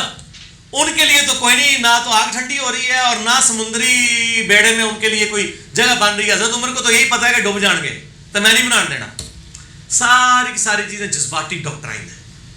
تو ٹھیک ہے لوگ گرمائیں, اس کو شعر و شاعری رہنے دیں, دین بنا کے نہ پیش کریں, کریں خوب جھومیں لیکن بھائی ریالٹی کو جوڑ دیں. ٹھیک ہے نا جی, ریالٹی کچھ اور. تو یہ جو اس طرح کی چیزیں یہ بالکل جھوٹ ہے. اور اللہ کا شکر ہے کہ یہ باتیں انگریزی میں نہیں ہیں, ورنہ گورے کبھی مسلمان نہ ہو. اللہ کا نام ہے پاکستانی علماء سے میری ریکویسٹ ہے کہ انگریزی نہ سیکھیو. جب تسی یہ گلاں شروع کرتی ہیں, گوروں نے جناب وہ نیشنل جیوگرافی کا کیمرہ لے کے خانہ کعبے میں پہنچ جانا, انہوں نے کہا چھڑ دو اسلام دی کہانی ہے تو چیک کرنے ہیں. تو آڈی ساری چڑیاں پھڑیاں جانیاں دے, سارے کبوتر پھڑے جانے دے, الٹا اسلام کی بدنامی ہو جانی ہے. بالکل جھوٹ ہے, ٹھیک ہے جھوٹ بول رہے ہیں. اچھا وہ سر میں نے بتا دیا نا, چھوڑ دو سائنٹیفک, ہی جھوٹ ہے. تھوڑے دسنے نال کیا ہو جائے گا, پریکٹیکلی موجود ہے. میں نے مسجد نبوی شریف میں بیٹھے ہوئے کتنے پاکستانیوں کو 2007 میں حج کے دوران, مجھے یاد ہے عصر سے مغرب کے دوران نا وہ تھوڑی سورج نیچے ہوتا تھا نا تو کبوتر آ جاتے تھے. میں نے کتنے پاکستانیوں کا وہ تکو گنبد خضرا کی ٹپ کے اوپر وہ سوئی صرف اتنی سی اس کے اوپر بھی کبوتر بیٹھا ہوا ہے. میں دیکھ لو پاکستان جا کے ایک پاکستانی نے نہیں جمنا, ایتھے دیکھ لو. سب قوت کشش سکل او انہوں تو کشش سکل کہنی چاہیے. انہوں نے گریوٹی کے گھوڑے نے پڑھائی ہے, اللہ دے بندے ہو تسی ساڈے ورگے پڑھے لکھے لوگوں نے تو گریوٹی نہ دسو, تانوں تے پتہ ہی نہیں کشش سکل کہندے کس نوں نے, تے جھوٹ مار رہے ہو. پریکٹیکلی نظر آ رہا ہے. ٹھیک ہو گیا, اے گھوڑا تے اے میدان, ٹھیک ہے نا, کہ کبوتر بھی بیٹھ رہے ہیں, ساری چیزیں بیٹھ رہی ہیں. اس سے بڑی بات ہے اس کے اوپر بندے چڑھ رہے ہیں. ہاں اوپر چڑھتے ہیں, سارے چڑھتے ہیں. نہیں گستاخان رسول سارے چڑھتے ہیں اس پہ. پاکستان میں تو کہتے ہیں نا یہ نجدی ہیں سعودیہ والے, تو وہ سارے عربی اوپر چڑھے ہوئے ہوتے ہیں غلاف کعبہ چینج کرنے کے لیے. وہ پاکستان کے جو وزارات میں متولیین ہیں اور ہمارے محکمہ اوقاف کے جو وزراء ہیں ان کو تو نہیں وہاں غلاف کعبہ چینج کرنے کے لیے بلاتے ہیں. وہ تو اپنے ہی علماء کو اور اپنے ہی فوجیوں کو اوپر چڑھاتے ہیں نا. تو سارے گستاخان رسول نے تہاڈی نظر تسی چڑی دی گل کر رہے ہو تے گستاخ بھی چڑھتے تھے کعبے دے اوتے. اور دسو تے رہن دو, اللہ دے بندے پرانیاں گلاں چھڈ دو. میں اور پاسے ٹر پاواں گا, پانی پاؤ یار, پیاس لا چھڑی انہوں نے منو. اچھا علی بھائی اس میں یہ بتائیں کہ بات ٹھیک ہے. اچھا گنبد خضرا کی اتنی فضیلت کہاں پہ, مطلب اس کی تو پہلے فضیلت ہی کوئی نہیں ہے, جبکہ آپ نے رسول اللہ صلی اللہ علیہ وآلہ وسلم کی آخری وصیت کے اندر بھی لکھا ہے کہ یہ الوفاء والوفاء کتاب کے اندر انہوں نے لکھا ہے اس عمل کو کنڈیم کیا گیا. تو یہ فضیلت کہاں سے بنا لی گنبد خضرا کی؟ وہ بس انہوں نے خود بنائی ہے. خود احمد بریلوی صاحب نے لکھا ہے کہ 668 ہجری میں یہ گنبد رکھا گیا. حالانکہ گنبد بنانے کی ٹیکنالوجی قبل از مسیح ہے. نبی علیہ السلام کی وفات کے بعد 650 سال تک گنبد نہیں تھا. تو گنبد کے اوپر میرا یوٹیوب پہ کلپ ہے, گنبد خضرا اور قبروں اور مزارات کے احکامات, وہ آپ دیکھ لیں. میں نے سارا رسول اللہ صلی اللہ علیہ وسلم کی آخری وصیت ہے, اس میں نے سب کچھ بتایا. ٹھیک ہو گیا, چھوڑ دیں. مسئلہ 27 ہے میرا. اچھا علی بھائی آپ کی بعض ویڈیوز کے نیچے چند لوگوں نے نا کمنٹس کیے ہوتے ہیں, اس کمنٹس میں بڑی ایک منٹ رک جائیں, آگے بٹھائیں جی جنہوں نے بیٹھنا ہے, جو رخصت ہوں تو وہ ہاں ادھر آگے بیٹھے, ادھر بھی آگے بیٹھے. یار یہ مجھے نہ کرنا پڑے فرحان, میرا کام نہیں کہ میں ویڈیو رکواؤں. بندے رکے تو آج پیچھے سے بندے بلائیں. نہیں جو اٹھ کے چلے گئے وہ تو ٹھیک ہے نا, انہوں نے جانا ظاہر ہے. میں نے عام لوگوں کو کہا جس وقت ضرورت پڑے آپ اٹھیں. یہ تو علمی مجلس سب کے لیے باؤنڈ نہیں ہوتی نا, لیکن جیسے کہ اٹھ کے جاتا ہے تو کرسی کو فل کر دیا کریں, کیونکہ آپ کے ملک میں تو کہتے ہیں خالی کرسیوں سے خطاب. ٹھیک ہے نا جی. آج انہوں نے اگلا سوال کرو. انہوں نے جی آپ کی بعض ویڈیوز کے نیچے چند لوگوں نے کمنٹس کیے ہوتے ہیں, بڑے غلط قسم کے گالیاں بھی دی ہوتی ہیں. تو اس میں جو ڈیلیٹ کیوں نہیں کر دیتے آپ کمنٹس کو, جبکہ دعوت حق جو ہے وہ خواتین بھی دیکھ رہی ہوتی ہیں سارا کچھ اس کو. ہاں یہ بات ہے, گالیوں والی بات تو ہے. میں اس حق میں نہیں ہوں کہ میری کسی ویڈیو کے نیچے کمنٹس ڈیلیٹ کیے جائیں. یعنی ہم فریڈم آف ایکسپریشن چاہتے ہیں کہ لوگوں کو فریڈم آف ایکسپریشن ہو, وہ اپنا اظہار رائے کر سکتے ہیں. البتہ اگر گندے کمنٹس کریں گے، ہماری ہزاروں ویڈیوز میں صرف ایک ویڈیو ہے جس پہ ہم نے کمنٹس بین کیے ہیں، وہ اورل سیکس والی ویڈیو ہے، مور دین 3 ملین لوگ دیکھ چکے ہیں، 30 لاکھ سے زیادہ لوگ، اس کے نیچے ہزاروں کمنٹس ہیں، بڑے بڑے گندے کمنٹس لوگوں نے کیے تھے. وائلڈ ویڈیو ہے جس پہ کمنٹس بین کیے ہیں، وہ بھی صرف یہ بے حیائی والے کمنٹس کی وجہ سے. ہم کمنٹس نہ بین کرتے ہیں نہ ڈیلیٹ کرتے ہیں. البتہ میں نے بھائیوں کو کہا ہے کہ جہاں پہ گالی کو لکھے نا وہ آپ ڈیلیٹ کریں، اور بڑی بڑی گندی گالیاں لکھی ہوتی ہیں. اختلاف رائے کو کرتا ہے 1000 کمنٹس کریں، ڈیلیٹ نہ کریں. اور آپ دیکھیں ہماری ویڈیوز کے اوپر لوگوں نے مخالفین کے کمنٹس بھی ہوتے ہیں. یہ لادہ بات ہے کہ زیادہ تر پازیٹیو کمنٹس ہی ہوتے ہیں، نیگیٹو ہوتے ہیں لوگ جواب بھی دے دیتے ہیں نیچے. ہم کبھی کمنٹس ڈیلیٹ نہیں کرواتے. میں اس چیز کو بالکل غلط سمجھتا ہوں. حق ہے، اور ہم تو چاہتے ہیں دعوت حق کو فائدہ ہوتا ہے اس سے، کیونکہ ہم نے کتاب و سنت سے بات کی ہوتی ہے، نیچے لوگوں نے چھڑول چھوڑی ہوتی ہے، تو لوگ خود نیچے جواب دے رہے ہوتے ہیں کہ علی بھائی نے تو دلیل دی ہے، آپ دلیل پیش کریں. تو اس سے دعوت حق کو فائدہ ہوتا ہے یا نقصان؟ فائدہ. ہم تو چاہتے ہیں کہ ان کی جہالت اور کھل کے عوام کے سامنے آئے. فل جہلانہ کمنٹس کریں، نیچے گالی گلوچ نہ کریں، جہلانہ کمنٹس کریں. اور جہلانہ کمنٹس کیا ہوتے ہیں؟ ہمارا دل تو نہیں مانتا، یہ کیسے ہو سکتا ہے، یہ کیا بول رہا ہے. تو یہ سارے جہلانہ کمنٹس ہیں. یہی تو ہمارا مقدمہ ہے کہ سارے سن سنا کے سننی نے ٹونی، اسی پڑھ پڑھا کے سننی صحیح سننی. تو ہمارے مخالفین جو ویڈیو چڑھا کے میرے پہ جھوٹے الزامات لگاتے ہیں نا، آپ کبھی ان کے نیچے کمنٹس پڑھیں، ان کو مصیبت پڑ جاتی ہے. لوگوں نے اتنا علم الکلام سے جواب دیا ہوتا ہے اور وہ کمنٹس ڈیلیٹ کر دیتے ہیں. اور اس کو چیک کرنے کا میں آپ کو طریقہ بتاتا ہوں. ویسے تو یہ ویڈیو ریپلائی ٹو انجینئر محمد علی مرزا کی وجہ سے کوئی 200-400 بندہ دیکھ لیتا ہے، یہ نہ لکھے تو کسی نے بھی نہیں دیکھنی. اس کا طریقہ یہ ہے کہ یوٹیوب کے اوپر کاؤنٹنگ آ رہی ہوتی ہے کہ اس کے نیچے کمنٹس کتنے ہوئے ہیں. آپ اگر کمنٹس ڈیلیٹ بھی کر دیں نا، کاؤنٹنگ میں سے وہ ڈیلیٹ نہیں ہوتے. تو آپ دیکھیں اوپر لکھے ہوں گے 100 کمنٹس، نیچے آپ دیکھیں گے تو 25 ہوں گے، باقی 75 انہوں نے ڈیلیٹ کر دیے ہوتے ہیں. اور سمجھ لو انہوں نے خلاف سن.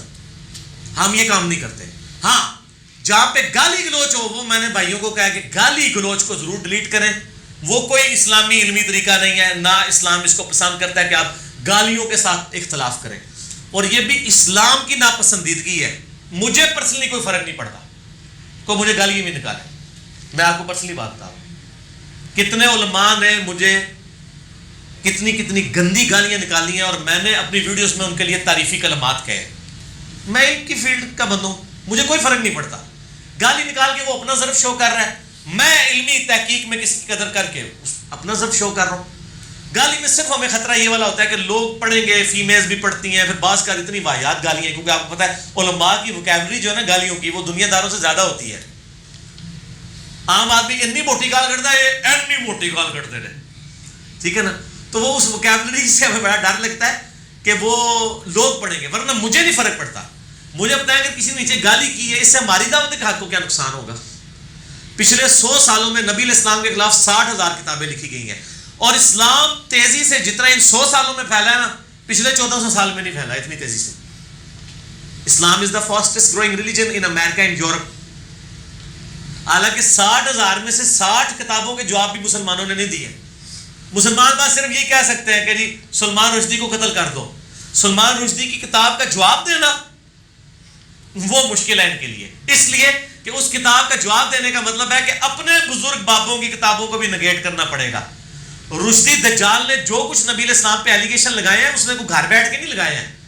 وہی جھوٹی کتابیں جو گستاخانہ عبارتیں ہم ہائی لائٹ کرتے ہیں نا کہ یار کی جعلی روایتیں کتابوں میں نکالو اس کو، وہی اس نے جمع کی ہوئی ہیں.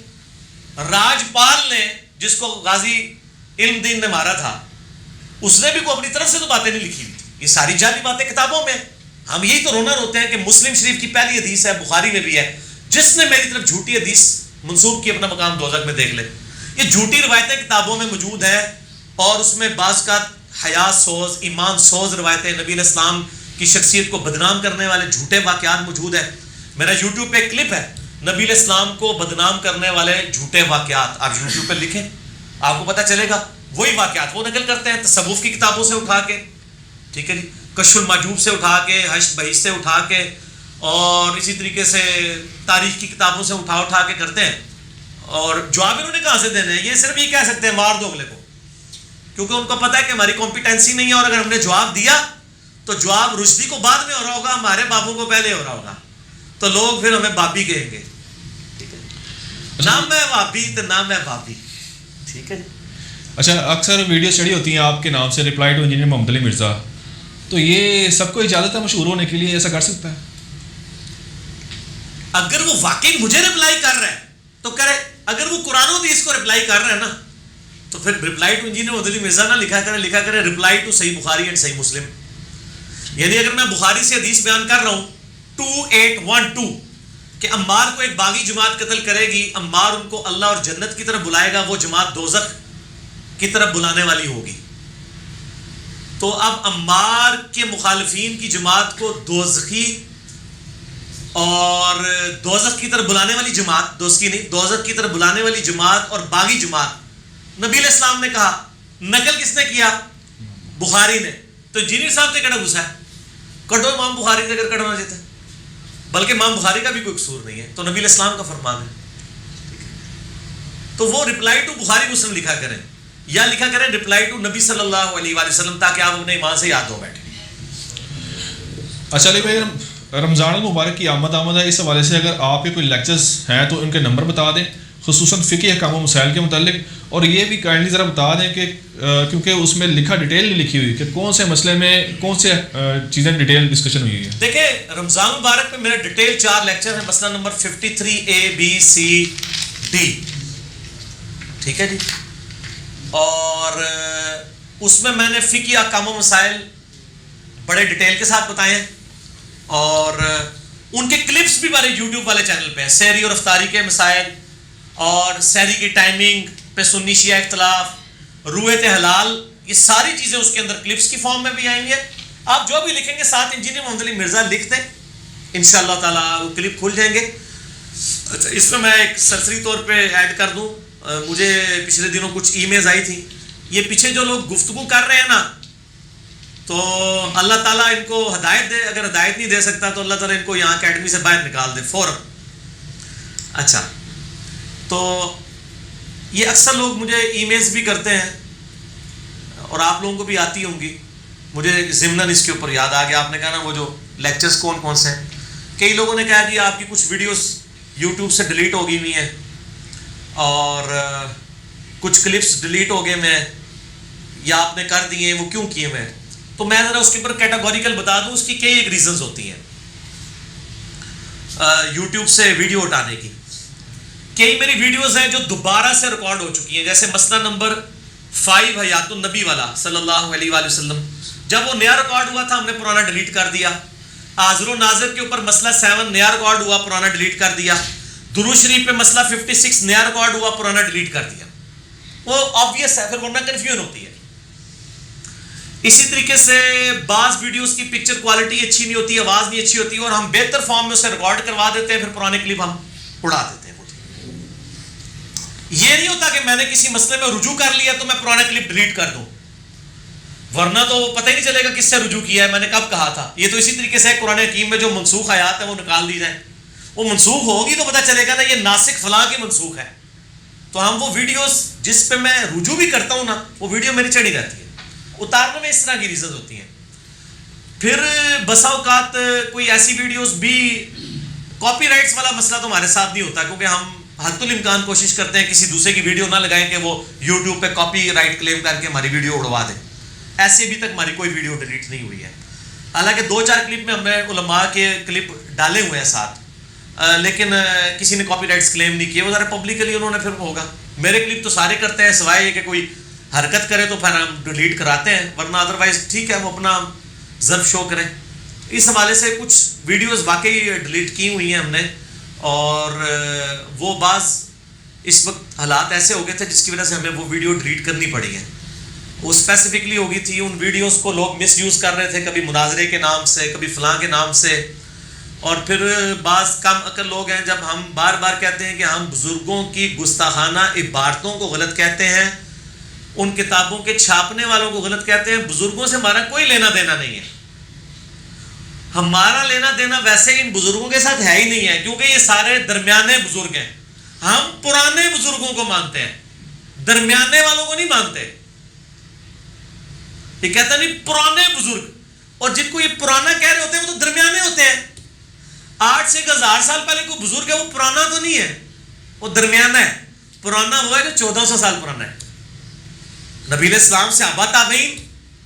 لہٰذا یہ جیسے میں نے وابی اور بابی دو ٹرم بنائی ہے نا, آندہ کہنے پرانے بزرگوں نے مطلب ان کو نہیں, پرانے کو مانتے ہیں, درمیانے کو نہیں مانتے. اور درمیانے سے دونوں طرف کنایا ہو سکتا ہے, نہ ادھر نے نہ ادھر نے. ٹھیک ہے نا جی. کتابوں سے تو یہ لگتا ہے ان شخصیات کے بارے میں ہم بات نہیں کرتے. ہم درمیانوں کو نہیں مانتے, پرانوں کو مانتے. اس لیے کہ آج جو ہے نئے, انہوں نے بھی 500 سال بعد پرانا ہو جانا ہے, لیکن انجینئر والی ڈاکٹرائن میں یہ بھی درمیانے ہی رہیں گے. پرانے پہلے 300 سال والے ہی ہیں. صحابہ تابعین تبع تابعین, جو بخاری مسلم میں حدیث ہے سب سے بہتر میرا زمانہ, پھر صحابہ کا, پھر تابعین کا, اور بخاری مسلم کے الفاظ ہیں اس کے بعد جھوٹے لوگ پیدا ہوں گے, جھوٹی حدیثیں گڑھنے والے ہوں گے.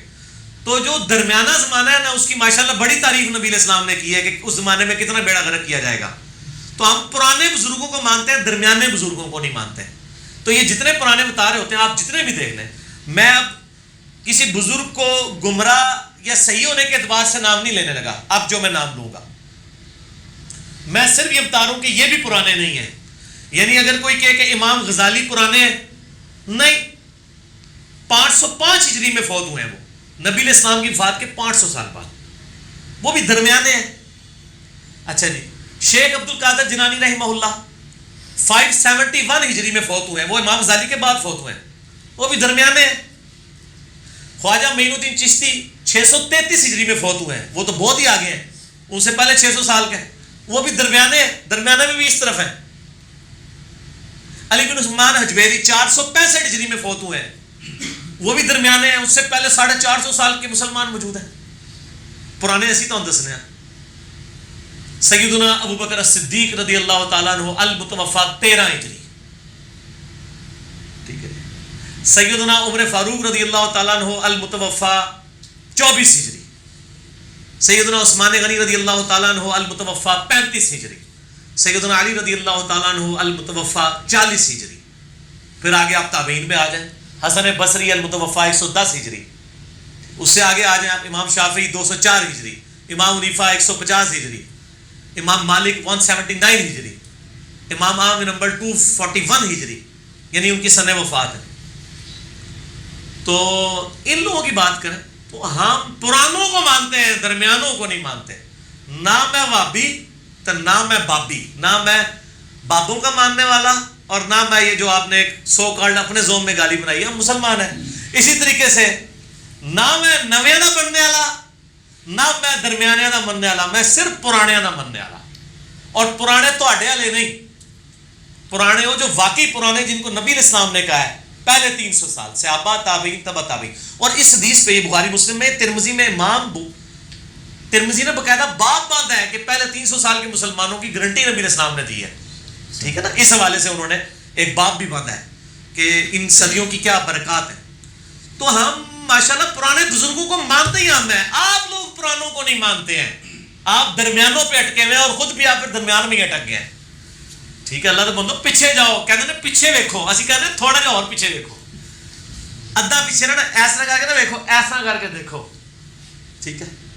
اور پھر آپ کو ایک اور بات بتاؤں, یا بہت پرانے ٹھیک ہوں گے یا نئے ٹھیک ہوں گے, کیونکہ نبی علیہ السلام فرمایا قرب قیامت میں جو ہے نا دوبارہ سے نشت ثانیہ ہوگی. ٹھیک ہے, یا پرانے ٹھیک ہونے نہیں یا نوے, مشکل ہے نا مسئلہ رہنا. ٹھیک ہے جی. اس کا مطلب ہے جو آپ بڑے بتائیں نا امام مہدی کا پرانے ہوں گے, بالکل نئے ہوں گے, قرب قیامت میں آئیں گے نا. ٹھیک ہے, سارا مسئلہ ہی درمیانے کا ہے, پرانے نوے کا مسئلہ کوئی نہیں, یہ درمیانے کا مسئلہ ہے اسبیال. ٹھیک ہو گیا کہ خبرناک اسبیال. ٹھیک, خسبیال. چلو جی. اچھا لیکن اگلا سوال ہے, شیعہ حضرات جو امام ضامن باندھتے ہیں اس کی کیا حقیقت ہے؟ بالکل جعلی ہے. امام ضامن باندھا جائے یا اس طریقے سے تعویذات لٹکائے جائیں کہ یہ کوئی حفاظت کا ذریعہ بنے گے, نہیں. نبی صلی اللہ علیہ وآلہ وسلم, اہل بیت نے, صحابہ کرام علیہم رضوان نے سنت اذکار سکھائے ہیں. آخری 3 صورتیں 3 دفعہ پڑھ کے سونے سے پہلے جسم پہ پھونک کے مل لیں. بخاری میں آتا ہے کہ نبی علیہ السلام المعوذات سے پناہ لیتے تھے. المعوذات 3 پناہ دینے والی صورتیں اللہ کی. اور صحیح مسلم میں الفاظ ہیں, عائشہ کہتی ہیں حضور صلی اللہ علیہ وآلہ وسلم کے گھر میں جو بھی بیمار ہوتا آپ اسی کے ذریعے دم کیا کرتے تھے. دم پہ میرا مسئلہ 109 ہے, بڑے لوگ دیکھ چکے ہیں ماشاءاللہ, وہ دیکھ لیں. تو یہ امام ضامن کی کوئی حقیقت نہیں ہے. بالکل جعلی کام ہے. دنیا کس مٹیریل سے بنائی گئی ہے؟ یعنی اس میں جو قرآن و حدیث میں کچھ ایسی باتیں آتی ہیں کہ دنیا کو ان چیزوں سے بنایا گیا. حدیث میں مختلف چیزیں ملتی ہیں. باقی صحیح مسلم حدیث ہے انتم اعلم بامر دنیا کو, دنیا کے کاموں کو تم بہتر جانتے ہو. حدیث میں تو موٹی موٹی چیزیں آئیں گی. ظاہر نبی صلی اللہ علیہ وآلہ وسلم ہمیں سائنس سکھانے نہیں آئے ہیں, اور نہ اللہ تعالیٰ نے آپ کو سائنس کا معلم بنا کے بھیجا ہے. آپ دین کے معلم ہیں, ہدایت کے معلم ہیں صلی اللہ علیہ وآلہ وسلم. لہٰذا آپ کہہ دیں پیریوڈک ٹیبل کھول کے میں آ جاؤں کہ یہ حدیث سے ثابت کرے تو نہیں ہوگا. نہ نبی علیہ السلام کو اس حوالے سے جو ہے وہ مبعوث کیا گیا تھا. مسئلہ 39 ہے, علم وحی اور علم سائنس ان کا دائرہ کار, وہ آپ دیکھ لیں. تو یہ ساری مٹیریل وغیرہ یہ سائنس کی فیلڈ ہے, اور اللہ نے دو علوم دیے ہیں, ایک ریویلڈ نالج وحی کا علم, اور ایک وائڈ نالج جو آپ کا سائنس کا علم ہے, the knowledge obtained through observations and experiments. لہٰذا اس میں ڈیٹیل میں جانے کی ضرورت نہیں ہے. دنیاوی معاملات کے اندر آپ نے اسٹیبلش سائنس کی طرف رجوع کرنا ہے. ٹھیک ہو گیا. نماز جنازہ میں اگر امام دو طرف سلام پھیرے تو مقتدی کو ایک طرف پھیرنا چاہیے یا دو ایک طرف ہی پھیرنا چاہیے. آپ کیوں سنت سے ہٹتے ہیں, آپ ایک طرف پھیریں. تو وہ پھر امام کی پیروی والا چکر ختم ہو جائے. امام اگر خود ہی سنت کی پیروی نہیں کر رہا, یہ تو اسی طریقے سے ہے کہ امام اگر پگڑی پہن کے نماز پڑھائے تو آپ بھی پگڑی پہن کے نماز پڑھیں گے. یہ تو کسی نے نہیں پوچھا کبھی. تو اعمال اور افعال میں اگر امام غلطی کرتا ہے, کئی امام ہیں وہ پوری نماز میں داڑھی سے کھیلتے رہتے ہیں, تو آپ کیا مقتدی کے لیے بھی ہے کہ وہ یہ کام کرتا رہے؟ نہیں, اس کا ذاتی فعل ہے. نبی اور رسول میں فرق کیا ہے, تھوڑا سا وضاحت کر دیں اس کی. جو اسٹیبلش فرق یہ ہے کہ رسول وہ ہوتا ہے کہ جس کے ساتھ اللہ تعالیٰ وعید بھی نازل کرتا ہے کہ اگر اس کو نہیں مانو گے تو ہلاک کر دیے جاؤ گے, اور پھر قوموں پہ عذاب بھی آتا ہے. جیسے نوح علیہ السلام رسول تھے, مخالفین تباہ و برباد کر دیے گئے. اسی طریقے سے حضرت شعیب علیہ السلام, حضرت ہود علیہ السلام, حضرت صالح علیہ السلام. باقی نبی جو ہوتے ہیں نا وہ صرف دعوت دیتے ہیں, وہ یہ نہیں کہتے کہ اگر ہمیں نہ مانا تو تم ہلاک کر دیے جاؤ گے. جیسے یوسف علیہ السلام, ان کی قرآن پوری میں دعوت پڑھے, صرف دعوت توحید, انہوں نے کہیں نہیں کہا اگر میرے پہ ایمان نہ لائے تو تم یہ ہو جاؤ گے. ٹھیک ہے. تو نبی جو ہوتا ہے وہ اس کا انکار کرنے پہ عذاب استیصال دنیا میں نہیں آتا, آخرت میں تو آئے گا. اور اس لیے نبی قتل بھی ہوتے ہیں, رسول قتل نہیں ہوتے. رسول کے پیچھے اللہ کھڑا ہوتا ہے, حفاظت کرتا ہے. حضرت عیسیٰ علیہ السلام کو اللہ نے زندہ اٹھا لیا, قتل کے فتوے جاری ہو چکے تھے. اللہ تعالیٰ نے فرمایا نا کتب اللہ تعالیٰ نے یہ چیز طے کر دی ہے لأغلبن انا ورسولی, کہ میں اور میرے رسول غالب رہیں گے. ہمارے نبی علیہ السلام بھی غالب رہے ہیں. آپ دیکھ لیں کافروں نے بڑی سازش کی ہے آپ کو شہید کرنے کی, لیکن اللہ تعالیٰ نے دین کو غالب کیا. تو یہ ایک مین فرق اس حوالے سے مانا جاتا ہے. اچھا, صاحب شریعت بھی ہوتا ہے رسول. نبی جو ہے وہ آلریڈی کسی شریعت والے پیغمبر کی دین کا مجدد بن کے آتا ہے. پیغمبر بھی ہوتا ہے اور مجدد بھی ہوتا ہے. جیسے حضرت یحییٰ علیہ السلام نبی تھے, لیکن یحییٰ علیہ السلام کے لیے رسول حضرت عیسیٰ علیہ السلام تھے. ٹھیک ہو گیا. کیا سال بھر کے لیے گندم راشن کے طور پر جمع کر سکتے ہیں؟ کریں, کیوں نہ کریں, کوئی عرض نہیں. تو وہ ذخیرہ کرنے میں نہیں آئے گا؟ نہیں, اپنے لیے کر رہے ہیں نا آپ. ذخیرہ اندوزی تو یہ ہے کہ آپ پوری مارکیٹ سے گندم اٹھا لیں, آپ اپنے لیے ضرور کریں. جتنے کتنی کو کر لے گا یار, کسی کے کتنے بچے ہوں گے, کتنی بیویاں ہوں گی. ایک کوئی اتنا امیر سے نہیں ہے نا کوئی جناب پورا جہاز لے کے نسیا ہے. ٹھیک ہے, اس طرح تو نہیں ہوگا. امام ابو حنیفہ رحمہ اللہ کو امام اعظم کیوں کہا جاتا ہے, جبکہ ابوبکر صدیق رضی اللہ تعالیٰ عنہ کو صدیق اکبر اور عمر فاروق رضی اللہ تعالیٰ عنہ کو فاروق اعظم کہا جاتا ہے؟ یہ بھی غلط کہا جاتا ہے. کسی حدیث میں صدیق اکبر اور فاروق اعظم نہیں, ہم تو اسے بھی غلط سمجھتے ہیں. صدیق اکبر بھی نبی صلی اللہ علیہ وآلہ وسلم ہے, فاروق اعظم بھی نبی صلی اللہ علیہ وآلہ وسلم ہے. یہ مولویوں نے ٹرم ڈیوائز کی ہے, حدیث میں صرف صدیق آیا ہے. ٹھیک ہے جی. المعجم الکبیر طبرانی کے اندر ہے, سنن الکبریٰ البیہقی میں نے واقعہ معراج والے لیکچر میں 126 ABC میں بتایا تھا کہ واقعہ معراج کی تصدیق کرنے کی وجہ سے نبی صلی اللہ علیہ وآلہ وسلم نے صدیق کا لقب دیا ہے. صدیق اکبر یہ بالکل بدعت بنایا ہوا ہے, صدیق ہے صرف, فاروق اعظم بھی نہیں, صرف فاروق ہے.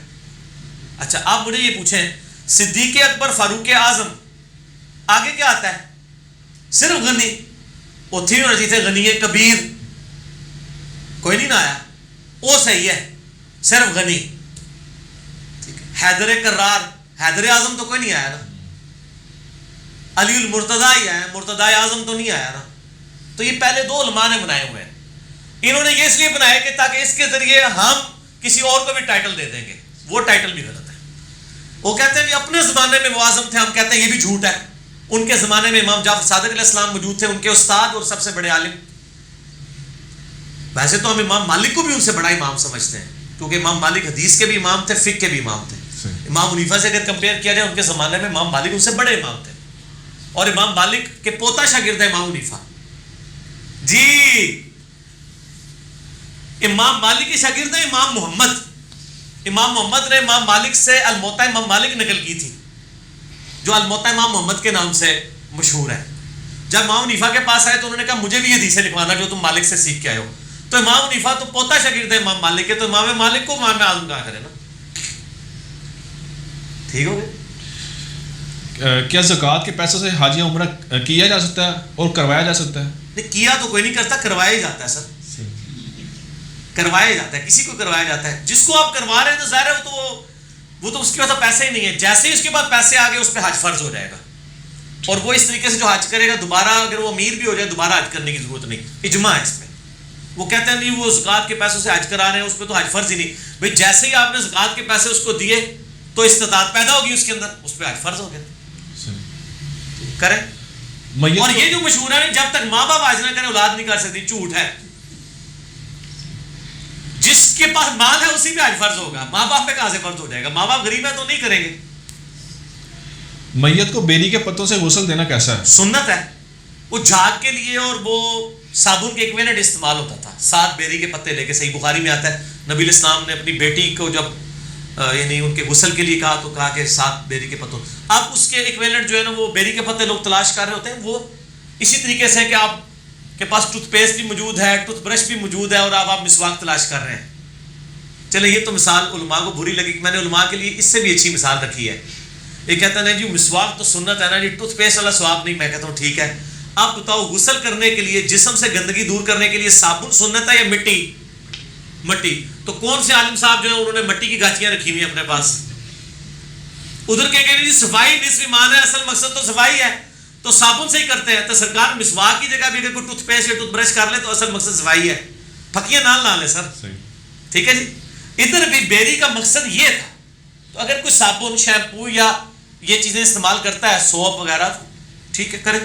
کوئی اس کی خاص فضیلت آئی ہے حدیث میں؟ نہیں فضیلت کوئی نہیں ہے. علماء نے کافی فضائل لکھے ہیں کہ جس پہ جادو ہو یہ کر دے فلاں کر دے، ہمیں حدیثوں میں نہیں کہی. ہاں یہ اکثر آتا ہے جادو اثرات ختم کرنے کے لیے. تو چلے علماء نے لکھے ان سے پوچھیں.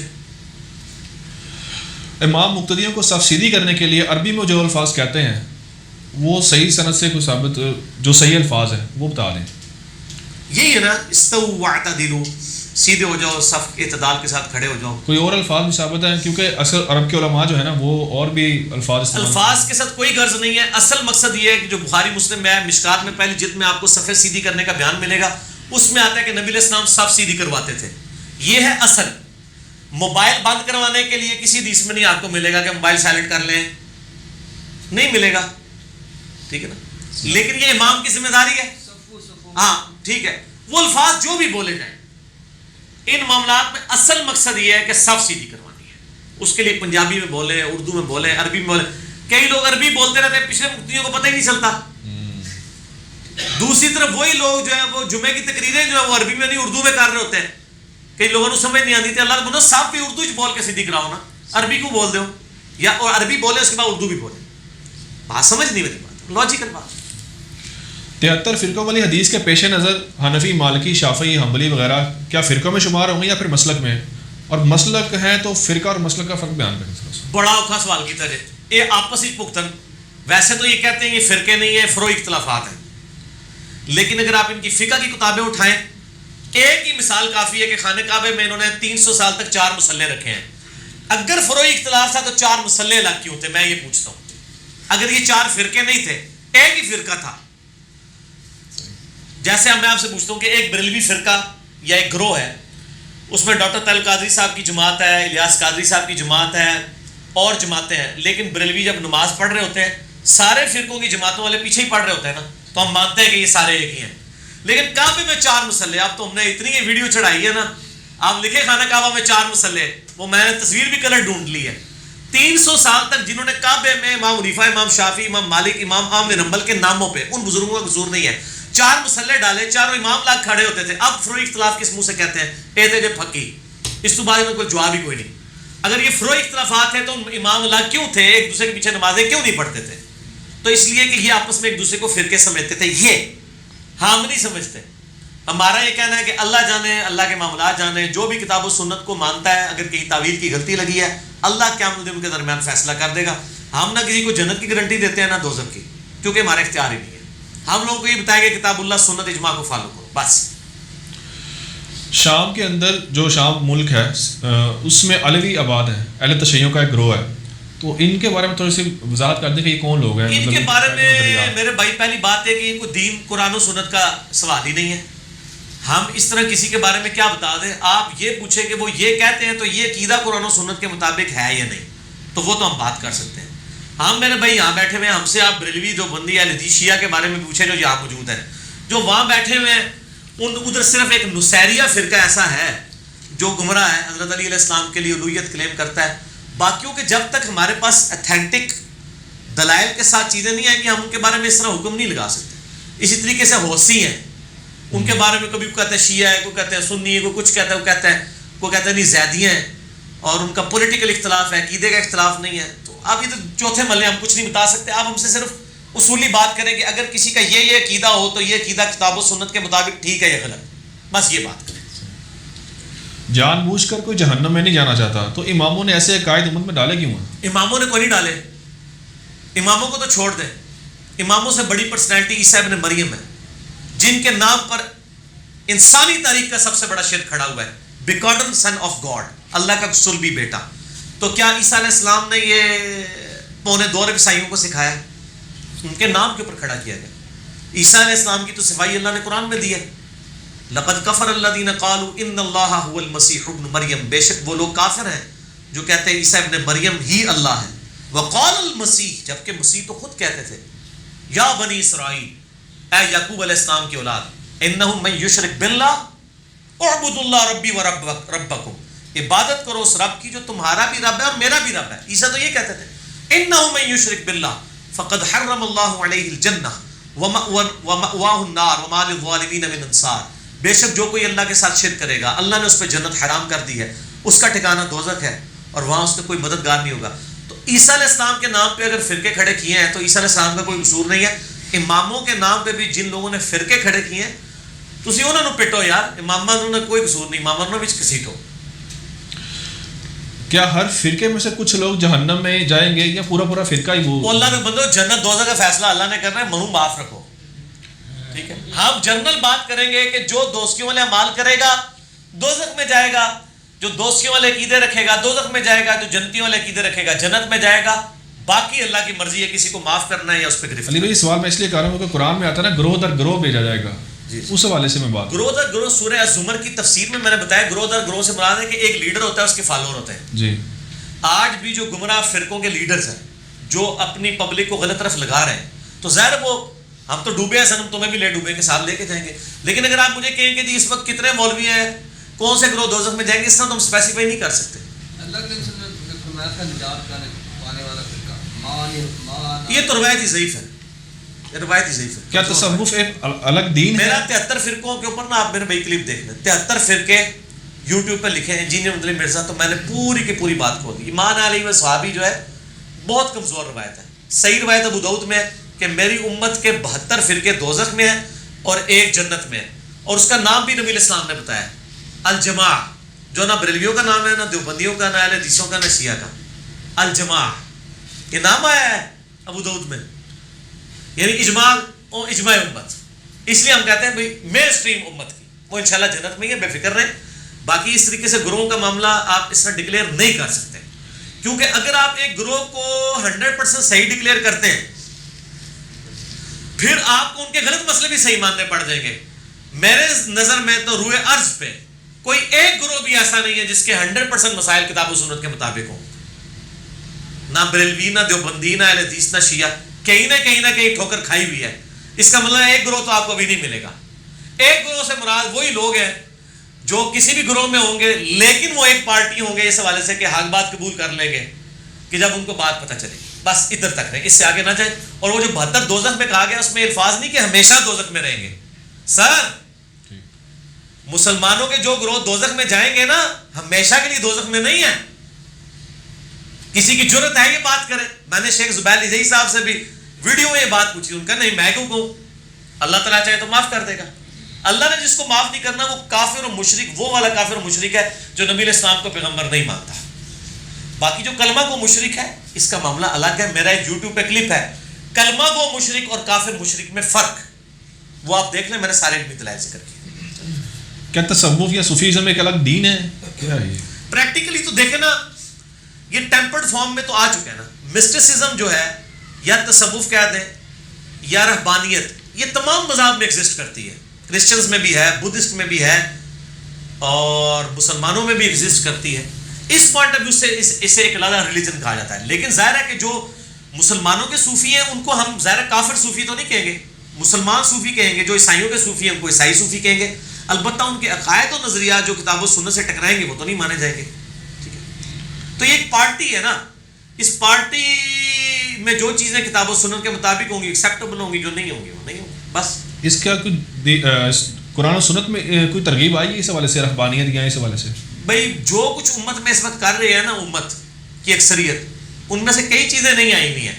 لوگ کر رہے ہیں، بدعت ہے. رہبانیت سے کوئی کافر تو نہیں ہو جاتا نا، بدعت ہے نا. اسلام میں تو مخالفت ہے رہبانیت کی، لیکن اس کی بنیاد پہ آپ کسی صوفی کو اسلام سے تو خارج نہیں کریں گے نا. آپ کہیں گے کہ ایک بدعت کے اوپر تھا. اگر کسی انسان کی 2 یا اس سے زیادہ شادیاں ہوں اور وہ برابری نہ کر پائے تو کیا اس کی بخشش نہیں ہوگی؟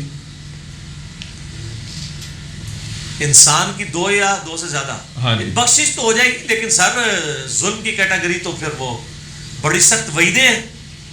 ٹھیک ہے، کہ جو شخص اس طریقے سے بیویوں کے درمیان انصاف نہیں کرتا تو وہ تو اللہ تعالیٰ پھر ظالم کو چھوڑے گا تو نہیں. جنت دوزخ کیا، ہم تو دوزخ کا ایک پھیرا بھی لگانے کے لیے تیار نہیں. اللہ معافی دے، ہمیں تو اتنا ڈر لگتا ہے. اتنی دیدے تو سے کوئی بات کرے گی بخشش ہوگی کہ نہیں ہوگی. آگے آگے ایک ایک سٹیپ چلتے جائیں، ایک ایک سٹیپ آگے آگے. ٹھیک ہو آگے چل. قیامت کے دن کیا نبی علیہ الصلوۃ والسلام ہر مسلمان کی شفاعت کریں گے یا کچھ مسلمان محروم بھی رہ جائیں گے اس سے؟ ابن ماجہ میں حدیث ہے، نبی علیہ السلام فرمایا میری شفاعت میری امت کے کبیرہ گناہ کرنے والوں کے لیے بھی ہے. البتہ جو مشرک ہے وہ شفاعت سے محروم رہے گا. وہ مشرک امام ابن تیمیہ والا نہیں. ابن تیمیہ نے جو شرک کی اقسام بنا دی ہے نا، اس میں تو دنیا میں کوئی بندہ نہیں بچتا. ٹھیک ہے نا. وہ مشرک جو شرک جلی کرنے والا ہے وہ اللہ تعالیٰ فیصلہ کرے گا، کیونکہ اللہ تعالیٰ نے وہ بزرگوں کی لکھی ہوئی کتابوں سے فیصلہ نہیں کرنا. جس بندے کو جو حالات و واقعات دیے تھے اس کے مطابق فیصلہ کرنا ہے.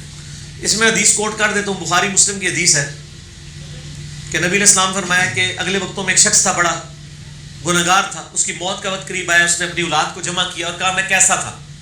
ان کا تمہارا بڑا اچھا باپ تھا.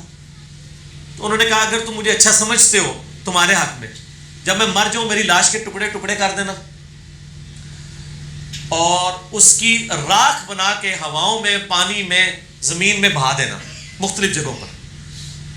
لئن قدر اللہ علیہ، اگر اللہ نے مجھ پر قدرت پا لی تو مجھے عذاب دے گا. یعنی مراد کیا کہ اس طریقے سے اللہ مجھے دوبارہ زندہ نہیں کر سکے گا جب لاش ہی بکھر جائے گی. یہ عقیدہ کفر ہے یا اسلام؟ کفر. مر گیا وہ، بخاری مسلم کے الفاظ ہیں، اللہ تعالیٰ نے ہواؤں کو حکم دیا، پانی کو، خشکی کو جمع ہوا، پھر دوبارہ زندہ کر لیا. ہاں ابھی سنا یہ کیا حرکت کی؟ کہا یا اللہ ڈر گیا تھا، میرے پاس اور کوئی راستہ نہیں تھا تجھ سے جان چھڑانے کا. اللہ فرمایا تیرا یہ یقین تھا تجھے کوئی زندہ کر کے پوچھے گا؟ کہا یا اللہ تھا، تبھی تو میں نے بچنے کے لیے سارا کچھ کیا. اللہ تعالیٰ فرمائے گا میں نے تجھے بخش دیا. یہ بخاری مسلم دونوں میں. اب امام ابن تیمیہ یا آج کے ہمارے اہل حدیث بھائی ہوتے تو وہ اللہ تعالیٰ سے کہتے کہ یا اللہ ذرا نظر ثانی فرمائے اپنے فیصلے پہ، یہ کیسے بخشا گیا؟ تو کفر پہ مرا ہے. لیکن اس کا کفر جزوی تھا. اللہ کو مانتا تھا، اللہ کے زندہ کرنے کو مانتا تھا، صرف یہ نہیں مانتا تھا کہ رات بکھر گئی پھر نہیں اللہ زندہ کر سکتا. اگرچہ یہ بھی کفر ہے. ابراہیم ابن حجر اسقلانی نے بخاری کی حدیث کی شرح میں فتح الباری میں لکھا ہے کہ یقیناً وہ کفر کر کے مرا ہے، لیکن اس کا کفر کیا تھا؟ جزوی. اس طرح جو یا علی بدل یا فلاں فلاں کہتے ہیں نا، میں ان کے بارے میں کہتا ہوں ان کو آپ شرک کلی نہ کہا کریں، یہ جزیات میں ہے. کیونکہ آگے ان سے آپ جو کاؤنٹر کوسچن کرتے ہیں وہ پھر آگے جاتے ہیں، وہ کہتے ہیں ہم علی کو اللہ کا بندہ ہی مانتے ہیں، اللہ کی گویا یہ سب کچھ شرک ہے. لیکن اس کو ہم کہیں گے شرک، لیکن اس کے اوپر کیا ہمیشہ کی دوزخ کا فیصلہ ہونا یا نہیں ہونا یہ اللہ پہ فیصلہ رہنے دیں. یہ امام ابن تیمیہ نے نہیں فیصلہ کرنا، ورنہ تو امام ابن تیمیہ کے عقائد میں میں نے کتنی خرابیاں حدیثوں کو بتائی ہیں، کیا ان کو ہضم ہو گئی ہیں؟ بدعات بتائی ہیں، سماع موطا کے عقیدے کے وہ قائل تھے، اور میں نے یہ دعویٰ کیا ہے کہ آج کے دور کے اہل حدیث کے عقیدے امام ابن تیمیہ سے بہت بہتر ہیں. اور یہ میرا دعویٰ نہیں ہے، عبد الرحمن کیلانی صاحب نے باقاعدہ کتاب لکھی ہے عذاب برزخ اور اعادہ روح، اس میں انہوں نے لکھا ہے کہ ابن تیمیہ کو تو ہم اہل حدیث ہی نہیں مانتے، وہ صوفی تھا. ڈاکٹر تیم قادری صاحب نے 10 لیکچر دیے ہیں کہ ابن تیمیہ صوفی تھے، اور میرا بھی یہ موقف ہے کہ ابن تیمیہ صوفی تھے، لیکن اچھے والے صوفی ہوتا نا، اچھے صوفی اور برے صوفی، یہ وہ والے ہے، وہ صوفی تھے. یعنی وہ اس طرح کے پکے موحد نہیں تھے جس طرح کے آج کے موحدین ہیں. جزیات ضرور لکھی ہیں کئی جگہ، وہ خود بھی انوالو ہوئے معاملات کے اندر، تو میں اس طرف چل پڑوں گا. امام ابن تیمیہ پہ میرا ریسرچ پیپر نمبر 14 آپ یوٹیوب سے ویب سائٹ سے ڈاؤن لوڈ کر کے پڑھ لیں، اور آپ لکھ دیں امام ابن تیمیہ کے عقائد، میرا کلپ بھی کھل جائے گا جس میں میں نے ان کے عقائد کی کمزوریاں بتائی ہیں. وہ کہتے ہیں میلاد منانا بدعت ہے، لیکن چونکہ اس کے پیچھے نیت صحیح ہے لہذا ثواب ملے گا. تو کل بدعت دلالہ و کل دلالۃ فی النار کتنے رہ گئی، تو وہ رہنے دیں. تو اس لیے یہ جزیات کا فیصلہ اللہ نے کرنا ہے. آپ اریاں کفر اور شرک کی بات کریں کہ ایک بندہ قبر سے مانگتا ہے اور کہتا ہے یہ خدا ہے یا خدا کا بیٹا ہے یا خدا نے خدائی اس کے حوالے کر دی ہے، کافر ہے چاہے وہ کلمہ بھی پڑھے.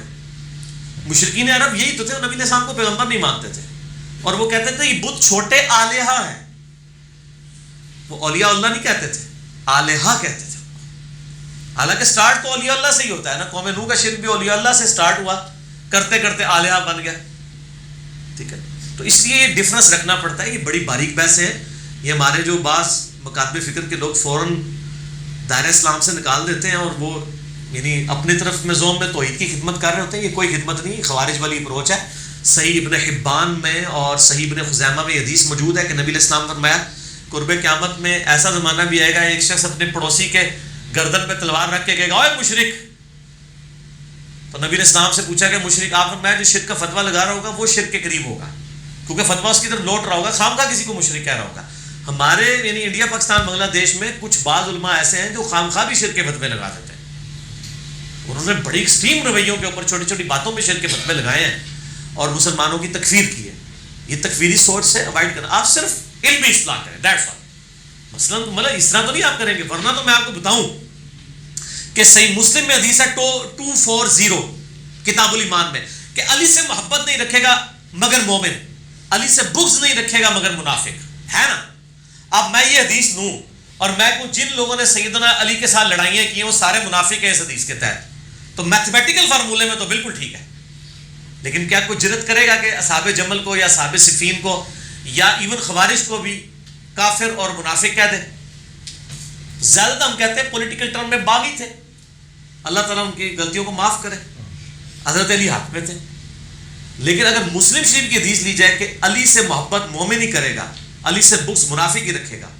اب بنو امیہ کے ممبروں پہ جب حضرت علی پہ لعنت ہوتی تھی تو آپ لاکھ لوگوں کو سمجھائیں کہ جی وہ لعنت تو کرتے تھے لیکن دل میں بڑی حب علی رکھتے تھے، تو یہ آپ دنیا کے کسی کورٹ میں پروف ہی نہیں کر سکتے.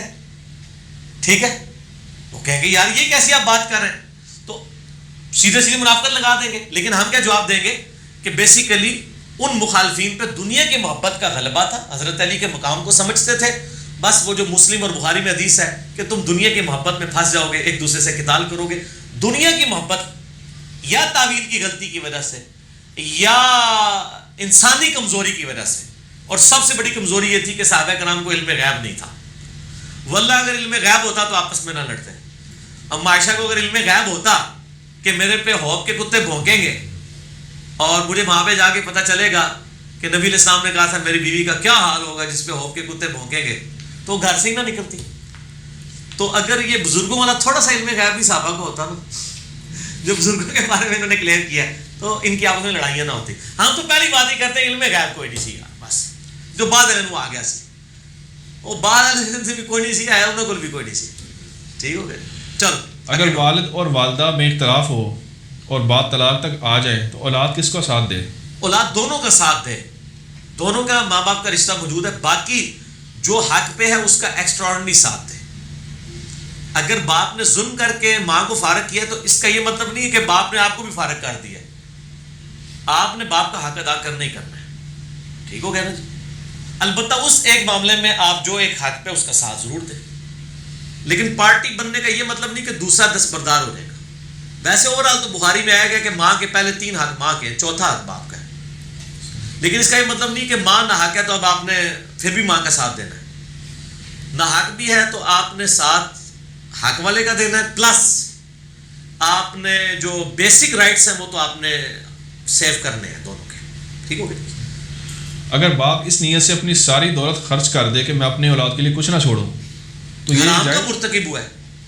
جی بخاری مسلم میں حدیث ہے ایسا شخص تو حرام کا مرتکب ہوگا. 1/3 سے زیادہ مال وہ نہیں کر سکتا. نبی علیہ السلام نے سعد ابن ابی وقاص کو منع فرما دیا تھا. اس میں الفاظ ہیں کہ کیا تو چاہتا ہے تیری اولاد مفلس مرے پیچھے سے، ان کے لیے چھوڑ کے مر، بجائے اس کے کہ وہ لوگوں سے مانگتے پھرے. یہ بخاری مسلم میں الفاظ ہیں. کیا اسلام چھوڑ کر دوسرا دین اختیار کرنے والا واجب القتل ہے؟ بہت مشکل سوال ہے، اس پہ آپ گاندھی صاحب کو سن لیں، مجھے چھوڑ دیں. کیا قادیانی سے نکاح جائز ہے؟ قادیانی والا سوال تو بعد میں کریں نا. پہلے تو مجھے یہ پوچھیں کہ کیا ایک دیوبندی کہے گا کہ بریلوی سے نکاح جائز ہے، یا ایک اہل حدیث کہے گا کہ دیوبندی بریلوی سے جائز ہے. ٹھیک ہے، تو میں یہ کہوں گا کہ ان ساروں کے آپس میں ناجائز ہیں ایک دوسرے کے ساتھ، تو یہ آپس میں ناجائز تعلقات نہ رکھیں، اپنے اپنے فرقوں میں ہی کریں تاکہ یہ ناجائز تعلقات کے سے بعد میں مصیبت نہ کھڑی ہو. اسی تو بھائی اس طرح جواب دیں گے.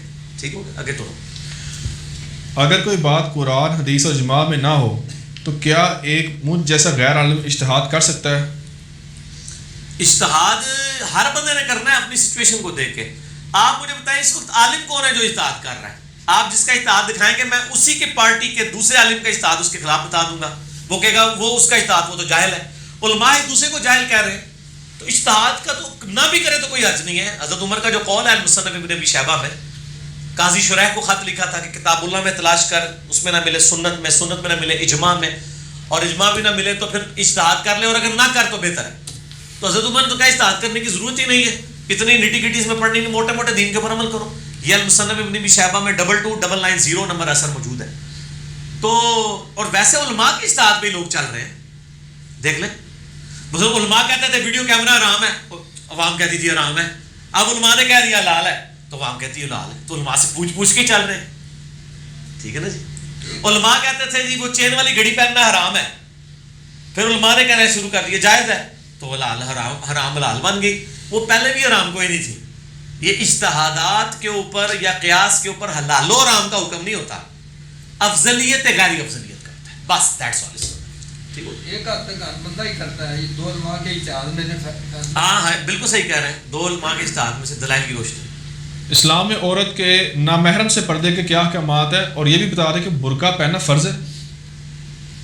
برقع تو فرض نہیں ہے، لیکن ایسی چادر جس میں عورت اپنا چہرہ چھپائے، اپنا سینہ وغیرہ چھپائے اور نمائش نہ ہو اس کے حسن کی، وہ تو فرض ہے، چاہے وہ برقعے کی شکل میں ہو جائے، بڑی چادر کی شکل میں ہو جائے. ضروری نہیں کہ برقع، ظاہر ہے برقع تو بعد میں بنایا گیا نا، پہلے تو چادر ہی لوگ لیتے تھے. تو برقع ایک بہتر فارم ہے، وہ بھی سکن ٹائٹ نہیں ہونا چاہیے. باقی میرا مسئلہ نمبر 161A اور 161B غد بصر اور یعنی پردے کے احکامات پہ ڈیٹیل 3-4 گھنٹے کی گفتگو ہے. نٹی گٹی اسی میں نے ڈسکس کی ہیں عورتوں کے بارے سے. تو اسی ضمن میں مردوں کے لیے بتا دیں کہ وہ بھی ان کو کیا کرنا چاہیے، کیونکہ جب بعض اوقات بات کی جاتی ہے عورتوں کے حوالے سے تو پھر ان کا اعتراض ہوتا ہے کہ مردوں کے حوالے سے کوئی بات نہیں ہوتی. مردوں کے لیے تو میں نے بات کی ہوئی ہے. غد بصر میں نے 161A مردوں پہ کیا ہے، 161B عورتوں پہ کیا. پہلے مردوں سے بات شروع کی ہے کہ نگاہیں جھکا کے رکھیں. اگر ان کا یہ خیال ہے کہ یہ مرد بھی اب نقاب کرنے شروع کر دیں تو اس لیے نہیں ہے کہ مرد ایکٹیو ہوتا ہے، عورت پیسو ہوتی ہے. اور عورت کو اللہ نے خوبصورت بنایا ہے، مرد کو اس طرح کا خوبصورت نہیں بنایا. یہ انسانوں میں ہی ہے، ویسے جانوروں میں اور فیمیل ہی خوبصورت ہے. یہ جو مورنی اتنی خوبصورت آپ کو نظر آتی ہے، یہ مور ہوتا ہے، مورنی نہیں ہوتی. لیکن انسانوں کی فیمیل جو ہیں وہ میلز کی نسبت زیادہ خوبصورت ہے. باقی جانوروں میں آپ چلے جائیں تو سارے میل ہی خوبصورت ہیں. مرغا اور مرغی کو آپ کمپیئر کر لیں، کون خوبصورت ہے اتنا پیارا خوبصورت ہوتا ہے. ٹھیک ہے، اچھا اچھا ٹھیک ہے شاہ جی، ٹھیک ہے. اچھا جی تاری ویڈیو جو دیکھنے کے نا کہا لے پھر پوچھا کے. اچھا آگے ٹورو. اگر کوئی مسجد بنانے کی خواہش رکھتا ہو تو کس کے حوالے کرے؟ آج کل فرقہ واریت کی نہیں، کسی کے حوالے نہ کرے، وہ متولی خود بن جائے. ہم نے اپنی اکیڈمی جب رجسٹر کروائی تھی 2011 میں تو کہہ رہے تھے کہ بریلوی ہے دیوبندی اہل حدیث شیعہ. ہم نے کہا تھا آپ لکھیں مسلمان. انہوں نے کہا یہ تو کوئی ہوتی نہیں ہے. اس سے آپ اندازہ لگائیں کہ پاکستان میں مسلمان کتنے ناپید ہیں. ظاہر ہے ان کا نہیں کسی نام پہ کراؤ, پھر ضد کرتے رہے الٹیمیٹلی وہی مانے. ہماری اکیڈمی مسلمانوں اور مسلمان اس پہ ہوئی ہوئی ہے.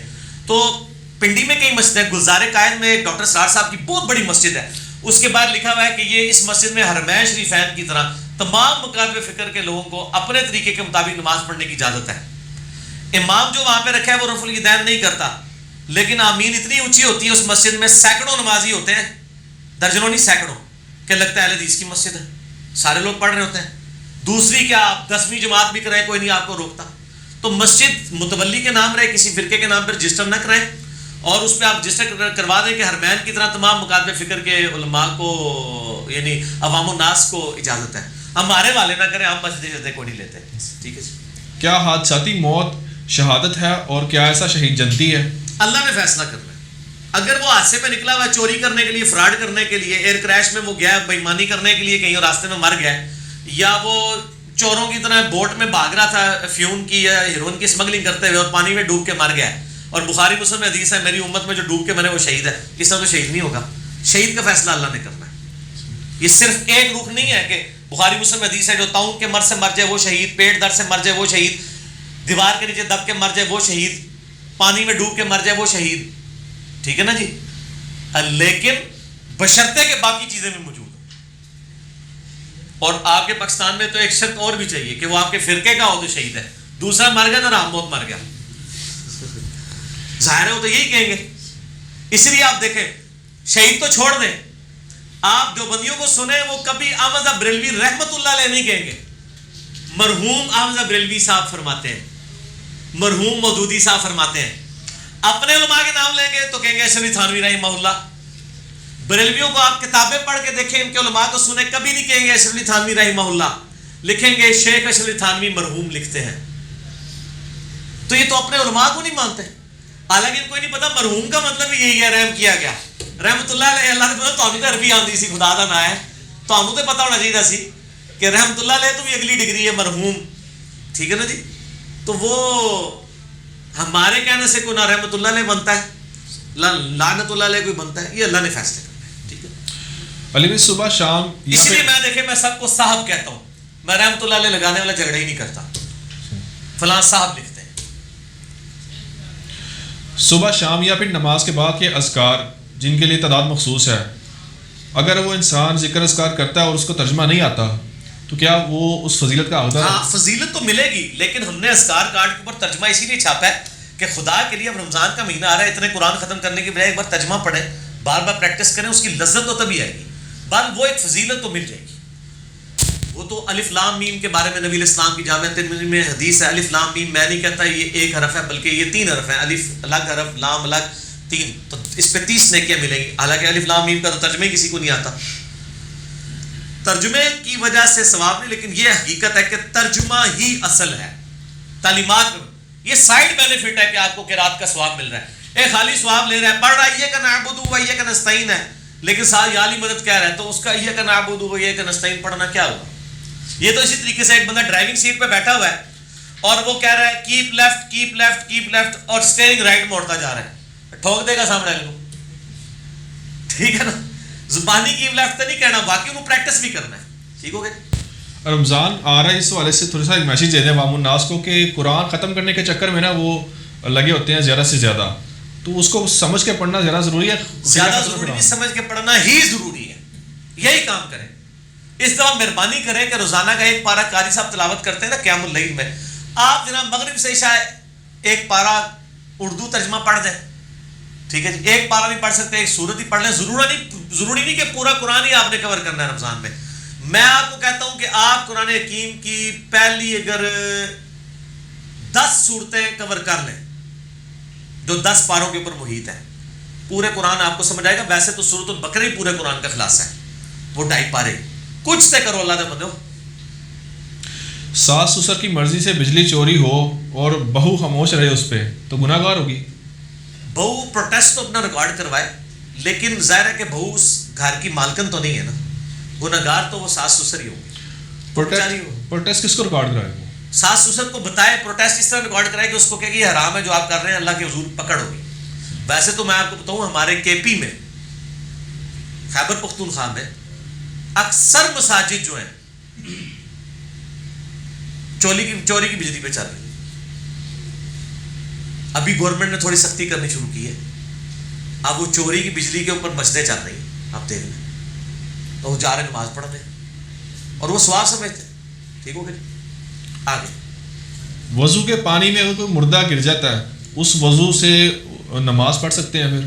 ایک کتنے ڈگا تک کنے پڑھنی ہے، جدو ڈگے گا نا پھر ہی چیک کرنا. تھیوریٹیکل سوالوں کے جواب نہیں ہوتے. بدبو اور تعفن پھیل جائے تو نہ پڑھے، اگر بدبو اور تعفن نہیں پھیلا تو پڑھ لیں. اگر زندگی بھر کے لیے قسم کھائی ہے تو کیا ہر بار اس کو توڑنے پر کفارہ ہوگا؟ نہیں، قسم کا کفارہ ایک دفعہ ہی ہوگا. مسئلہ 68 کے ساتھ ایک بار توڑ دی ختم ہو گئی. وہ زندگی بھر کے لیے قسم کھائی جاتی ہے. جب کوئی بندہ کہتا ہے آمدہ کے بعد میں قسم کھاتا ہوں تو اسے نہیں ملوں گا، تو وہ کیا کہہ رہا ہوتا ہے کہ یہ میں 10 دن کے بعد مل لوں گا. وہ یہی کہہ رہا تھا کہ اب نہیں ملوں گا فار ایور. قسم ہوتی ہے وہ فار ایور ہے. یہ تو کوئی نہیں کہتا کہ میں قسم کھاتا ہوں کہ ایک مہینے آپ سے کلام نہیں کروں گا. تجھے کہو ٹھیک ہے یار مہینے بعد تو ہو جائے گا نا، کہا کھاتا رہے، میرا کیا لانا ہے. ہوتی ہے ہمیشہ کے لیے قسم. تو لاجیکلی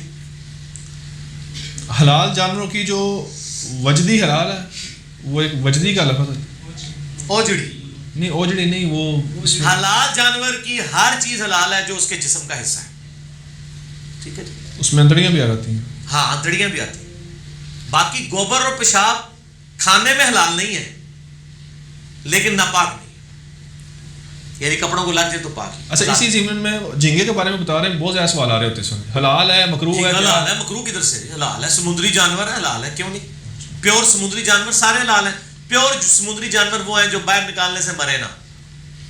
ویسے تو آپ ویل مچھلی باہر نکالے نہیں مرتی، فوراً نہیں مرتی، کچھ گھنٹے بعد ماری جاتی ہے. وہ کہتے ہیں دیکھو جی جناب وہ کیکڑے ہیں وہ زندہ ہی ہوتے ہیں، وہ کچھ عرصے بعد مر جاتے ہیں. مچھلی، چھوٹی مچھلی تھوڑی دیر بعد مر جاتی ہے، بڑی کچھ زیادہ دیر بعد مرتی ہے. ویل مچھلی تو 5-6 گھنٹے نہیں مرتی ہے، دوبارہ پانی میں ڈالیں تو وہ چل پڑتی ہے. پیورلی جو سمندر کا جانور ہے وہ حلال ہے، چاہے جو مرضی ہے. صحیح بخاری میں موجود ہے کہ ابو عبیدہ بن جراح کو جب ایک جہادی مہم کے لیے روانہ کیا گیا تو ایک بہت بڑی مچھلی جو ہے نا وہ سمندر کے کنارے آ گئی اور وہ صحابہ کرام کتنے دن تک کھاتے رہے. اور کیا جب ان کی 2 پسلیاں جوڑی نا یوں تو ایک اونٹ سوار اس کے نیچے سے گزر سکتا تھا. تو جب ہم یہ حنفیوں کو بتاتے ہیں کہ یار اتنی بڑی مچھلی تو ویل مچھلی ہو سکتی ہے، اور آپ لوگ کہتے ہیں ویل مچھلی حرام ہے، یہ میمل ہے. ٹھیک ہے، تو کہتے ہیں نہیں کوئی ہوتی ہوگی، آپ بھی تلاش کریں ہم بھی تلاش کریں. اور بھائی سائنس نے تلاش کر لیا ویل مچھلی اتنی بڑی ہوتی ہے اور کوئی مچھلی اتنی بڑی نہیں ہوتی. ٹھیک ہے نا، آپ بھی تلاش کریں تو ہم بھی تلاش کرتے ہیں. غیر معجل کی ٹرم کیا، کب سے ایڈوائس ہوئی؟ پتہ نہیں، یہ لوگوں نے ایڈوائس کیا ہے. حق مہر وہی ہے جو آپ نے دینا ہے، بس ایک یہ کوئی ڈیلے کر کے نہیں ہوگا. البتہ بیوی اگر معاف کر دے وہ الگ بات ہے. اچھا، ایک کتنے سوال رہ گئے جناب؟ ختم کرو، نماز مغرب کا ٹائم نیڑے ہے. یہ بھی ہیں سارے بہت زیادہ. تسی اپنے کٹ لینے سوال ہے، پہلے لکھے ہوئے ہیں. ایک کتوں آئے ہیں؟ یہ لکھے ہوئے تھے. کتنے رہ گئے؟ 2. اس میں تو 2 ہیں. یہ باقی اب وہ بھی کرتے ہیں، جلدی جلدی کریں میرے بھائی. حضرت عیسیٰ کو نہیں پتا تھا کہ ان کے بعد نصارہ نے کیا عقائد گھڑ لیے ہیں. یہ میں پچھلی بار ڈسکس کر چکا ہوں، چھوڑ دیں سوال. ٹھیک. مسجد نمبر 7 میں کر چکا ہوں. اسلام میں بیعت کرنے کی کیا حیثیت ہے؟ بیعت پیری مریدی کی حیثیت انجینئر محمد علی مرزا لکھے، بلکہ آپ یوٹیوب پہ صرف لکھ دیں پیری مریدی، پہلے نمبر پہ میرا کلپ کھلے گا. بیعت خلافت اور بیعت ارادت کا فرق میں نے بتایا. آپ کی بیعت کی جا سکتی؟ میں تو بیعت کرواتا ہی نہیں ہوں میرے بھائی، اس لیے میری بیعت نہ کریں. تو اگر کوئی کرنا چاہے تو؟ میں نہیں کرواتا، میرا زبردستی ہے. اس کا جواب میں دیتا ہوں کہ نبی صلی اللہ علیہ وآلہ وسلم کے بارے میں جامعہ ترمذی میں آتا ہے کہ آپ صحابہ کرام کو اپنے استقبال کے لیے کھڑے نہیں ہونے دیتے تھے. لیکن بخاری میں ہی آتا ہے کہ سعد ابن عبادہ ہے، نبی علیہ السلام نے کہا اپنے سردار کے لیے کھڑے ہو جاؤ. اور میرا اسی پہ کلپ ہے، کیا اسٹوڈنٹ ٹیچر کی تعظیم کے لیے کھڑا ہو سکتا ہے؟ بالکل کھڑا ہو سکتا ہے. البتہ ٹیچر خود اپنے لیے کھڑا نہیں کروا سکتا، کیونکہ ترمذی میں حدیث ہے کہ جس کے دل میں خواہش ہو کہ لوگ اس کے لیے کھڑے ہوں اپنا مقام دوزخ میں دیکھ لیں. اگر کسی کے دل میں خواہش نہیں، آپ اس کو رسپیکٹ دیتے ہیں، ماں باپ کے لیے کھڑے ہو جاتے ہیں، کسی بزرگ کے لیے کھڑے ہو جاتے ہیں، تو ثابت ہے بخاری مسلم سے. لیکن نبی علیہ السلام اپنے لیے کھڑے نہیں ہونا دیتے تھے، منع کرتے تھے. اس سے اس کی حرمت نہیں ثابت ہوتی، وہ آپ کا ذاتی فعل تھا. اسی طریقے سے میں بیعت کا مخالف نہیں ہوں، لیکن اپنی ذات کے لیے بیعت میں پسند نہیں کرتا. ہوں سوال نہیں کرنا اس مسئلے. مسلمان کے نزدیک خانہ کعبہ اللہ کا گھر کیوں ہے؟ کیا اللہ وہاں رہتا ہے؟ اس کا جواب میں نے پچھلی دفعہ بھی دے دیا ہے کہ خانہ کعبہ اللہ کا گھر صرف مسلمان نہیں کہتے ہیں. مسلمان تو اپنے آپ کو بھی کہہ رہے ہیں میں بھی اللہ کا بندہ ہوں. یہ زمین اللہ کی ہے. اللہ کا گھر کیا مسلمان صرف خانہ کعبہ کو کہتے ہیں؟ مسجدوں کو اللہ کا گھر نہیں کہتے؟ قرآن میں آیا وَأَنَّ الْمَسَاجِدَ لِلَّهِ فَلَا تَدْعُوا مَعَ اللَّهِ أَحَدًا. مسجدیں اللہ کی ہیں, ان مسجدوں میں اللہ کے ساتھ کسی کو نہ پکارو. تو ساری مسجدیں ہی اللہ کی ہے, صرف خانہ کعبہ تو اللہ کا نہیں ہے. ٹھیک ہے جی. میرا ایک کلپ انشاءاللہ آج کل میں چڑھ جائے گا پچھلی مجلس سے, کیا خانہ کعبہ بھی ایک بت ہے؟ یہ بھی ہندو اعتراض کرتے تھے, وہ میں نے پھر پورا اس میں اس حوالے سے بھی کافی چیزیں میں نے ڈسکس کی. وہ کلپ چڑھ جائے گا. ایک طرف بت کی تصویر ہے, اس کے سامنے ہندو کھڑے ہیں, آگے خانہ کعبہ ہے, اس کی طرف رک کر کے مسلمان سجدہ کر رہے ہیں, اور تیسرے انجینئر صاحب ہیں بتا رہے ہیں کہ کیا فرق ہے پائی نہ تو ہے. کیا امام بخاری مقلد تھے؟ نہیں, امام بخاری کوئی مقلد نہیں تھے. جس امام کا یہ دعویٰ کرتے ہیں نا کہ امام بخاری ان کے مقلد تھے, اسی امام کے خلاف مسئلہ ہم صحیح بخاری سے نکال کے بتائیں گے. تو اگر وہ مقلد ہوتے تو اپنے امام سے اختلاف نہ کرتے. جھوٹ کہتے ہیں. امام شافعی کے مقلد ہوتے تو امام بخاری عورت کو ہاتھ لگانے سے وضو کے ٹوٹنے والے مسئلے میں امام حنیفہ کا ساتھ نہ دیتے. ٹھیک ہے نا. کیا شخصیت پرستی اسلام میں جائز ہے؟ کیا شخصیت پرستی اسلام میں جائز ہے؟ اسلام میں شخصیت پرستی کیا, نبی پرستی بھی نہیں ہے. شخصیت کی تو اوقات ہی کوئی نہیں ہے. نبی علیہ السلام نے فرمایا کہ میری شان کو اس طرح بلند نہ کرنا. بخاری کے الفاظ ہیں جس طرح عیسیٰ ابن مریم کو ان کے ماننے والوں نے بڑھا دیا تھا. اور صحیح بخاری میں ہے حضرت ابوبکر نے پہلا خطبہ جو نبی علیہ السلام کی وفات پہ دیا وہ یہی ہے. شخصیت پرستی کو تو جڑ سے اکھاڑتا ہے. من کان یعبد محمد فإن محمد قد مات. بھئی دیکھ لو, جو بھی محمد کی عبادت کرتا تھا جان لو کہ محمد صلی اللہ علیہ وآلہ وسلم کو موت آ گئی ہے. ومن کان یعبد اللہ فإن اللہ حی لا یموت. جو اللہ کی عبادت کرتا ہے وہ جان لے اللہ کو موت نہیں آئے گی. نبی علیہ السلام کی عبادت کو صحابی کرتا تھا. حضرت ابوبکر نے شخصیت پرستی کو ذبح کیا ہے کہ یہ ایسا نہ ہو کہ جیسا عیسیٰ ابن مریم کو لوگوں نے خدا بنا لیا, کوئی نبی علیہ السلام کو خدا بنا لے. اور یہ تربیت ابوبکر رضی اللہ تعالیٰ عنہ علیہ السلام کی نبی علیہ السلام نے کی تھی. بخاری میں حدیث ہے, دیکھنا میری شان کو اس طرح بلند نہ کرنا جس طرح عیسیٰ ابن مریم کو ان کے ماننے والوں نے بڑھا دیا. مجھے اللہ کا بندہ اور اس کا رسول کہنا, میں اللہ کا بندہ اور اس کا رسول ہوں. محمدن عبدہ و رسول. یہ شرک میں بھی آئے گا کیا شخصیت پرستی؟ پرستش تو ظاہر ہے کسی کی بھی ہو, شخصیت کی ہو, کسی بت کی ہو, کسی دیوار کی ہو, کسی درخت کی ہو, شرک میں آتا. کیا چہرے پر عبادت کی وجہ سے نورانیت کا آ جانا یہ کسی کے حق پہ ہونے کی علامت ہے؟ چہرے پہ نورانیت جس کی آئی بھی ہے نا, اس بندے کو میرے سامنے آپ لے آئیں. میں اس کے مخالف کے سامنے کھڑا کروں گا اور اس سے پوچھوں گا. میں کٹر قسم کے بریلوی سے پوچھوں گا طارق جمیل صاحب کے چہرے پہ نورانیت ہے, وہ کیا کہے گا. اور میں کٹر دیوبندی سے پوچھوں گا کہ الیاس قادری صاحب کے چہرے پہ نورانیت ہے, تو مان جائے گا؟ نہیں مانیں گے. اور میں آپ کو بتاؤں امام خمینی کے چہرے پہ نورانیت کوئی نہیں تھی. شیعہ کے اس وقت بھی جتنے ہیں تو سارے سنیے میں زیادہ سونے جائے تو سنیے نے مان لینے. میری ویڈیو کے نیچے کئی لوگوں نے کمنٹس کیے تھے کہ یار انجینئر صاحب کی شکل بھی ہوں تو والی اللہ کا بندو پر گستاخاں والا چہرہ ہے, چہرہ بھی تو والا ہے, یہ بھی کوئی نوسط ہے. یہ لوگوں کی فیبریکیٹڈ چیز ہے. اور ان کو یہ مثال دیا کریں, حضرت بلال حبشی, ان کا تو نام ہی حبشی تھا. حبشی جتنا بھی خوبصورت ہو, ناک موٹا, ہونٹ موٹے. کیا سب کانٹیننٹ کے معاشرے میں جس کا ناک موٹا اور ہونٹ موٹے ہوں یہ خوبصورتی کی علامت ہے, یا پتلا ناک اور پتلے ہونٹ خوبصورتی کی علامت ہے, اور سفید رنگ خوبصورتی کی علامت ہے؟ تو خوبصورتی کا فیصلہ کس نے کرنا ہے؟ اور نورانیت تو کوئی جج ہی نہیں کر سکتا, یہ کوئی تھرمامیٹر ہے. آپ کو میں بتاتا ہوں, آج ایک بندے کو کہنا یہ نورانی ہے اور ہفتے بعد کہنا تو فرقہ چھوڑ گیا, کہ وہ تو شگوی شیطان لگتا ہے. اور انہوں کہہ واپس آ جائے تو کہے گا یار دیکھو کتنا نور ہے, وچ کچھ دن سے چلا گیا واپس آ گیا نور. وہ کسی نے ویکھے ہی نہیں ہے. اللہ تو بندو یہ سب کی سب چیزیں ان کی فیبریکیٹڈ ہیں. آپ کے فرقے میں ہے تو نورانی ہے, دوسرے میں چلا جائے تو شیطانی ہے. اس کا کوئی کرائٹیریا نہیں, کسی کی شکل کو آپ جج کر ہی نہیں سکتے. اتنے ابو لہب کتنا خوبصورت تھا, شکلوں سے.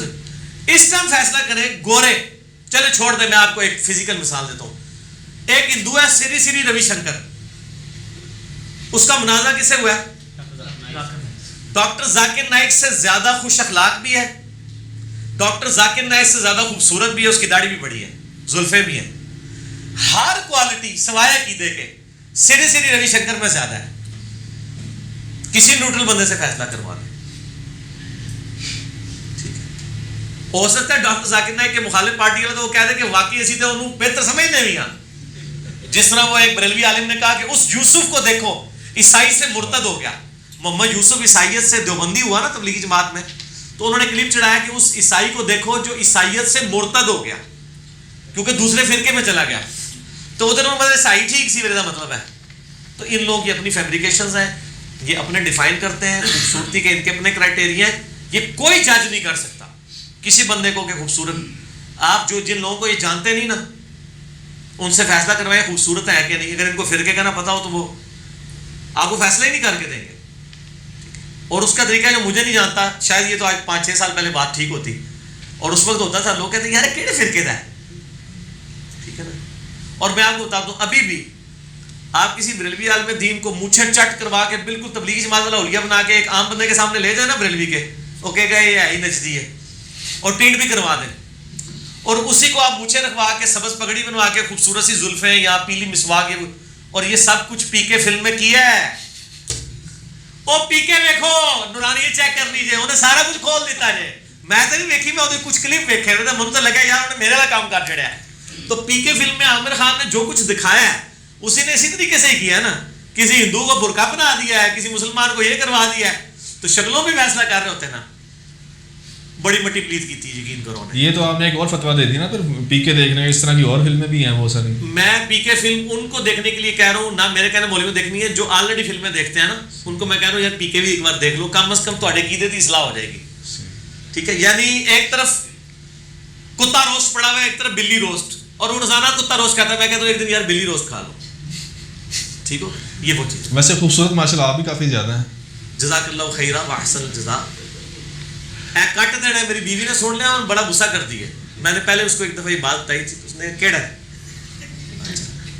نامحرم سے بات کرنا کیسا ہے؟ اگر نیت صاف ہو تو کیا انسان بات نیت صاف ہو یا بری ہو, یہ کام کرنا ہی غلط ہے. بالکل کنو کاٹ لو, کرتے تھے. کیا آدمی ضرورت ہی نہیں. کیا ضرورت ہے آپ کی کسی غیر محرم کے ساتھ؟ بات یہ ہے نا. ضرورت تو پڑتی ہے. اور سر اتنے جی ہے جناب, وہ سمندر کا پانی خشک ہو گیا ہے, سڑکیں ٹوٹیاں نے, ہوں میں جناب وہ گیس والے غبارے سفر کر لاں, پھر ضرور کرو. ٹھیک ہے نا, مسئلہ تو یہ ہے.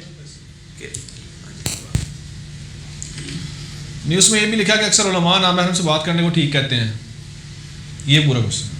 تو اس کا جواب یہ ہے کہ وہی علماء کچھ عرصے بعد انہی نامحرم کو گھر سے بیاہ کے لے جاتے ہیں. بگا چلے, عثمان بھائی کا لفظ بگا ہے, میرا نہیں ہے, اس واسطے ان کو کٹنا نہیں ہے کیونکہ میں تو کہیں نہیں. آدمی اپنے بھائی کی ساس کے ساتھ نکاح کر سکتا ہے؟ کیوں نہیں کر سکتا؟ اس کے ساتھ اس کا کیا لینا دینا ہے, غیر محرم ہے اس کے لیے. کیا ریٹائرمنٹ کے پیسے کے اوپر زکوٰۃ فرض ہے؟ جو آپ کی جمع بوجھی جس پہ سال گزرے گا زکوٰۃ فرض ہے. مسئلہ 95 میرا دیکھنے زکوٰۃ کے قدیم اور جدید 70 احکام و مسائل.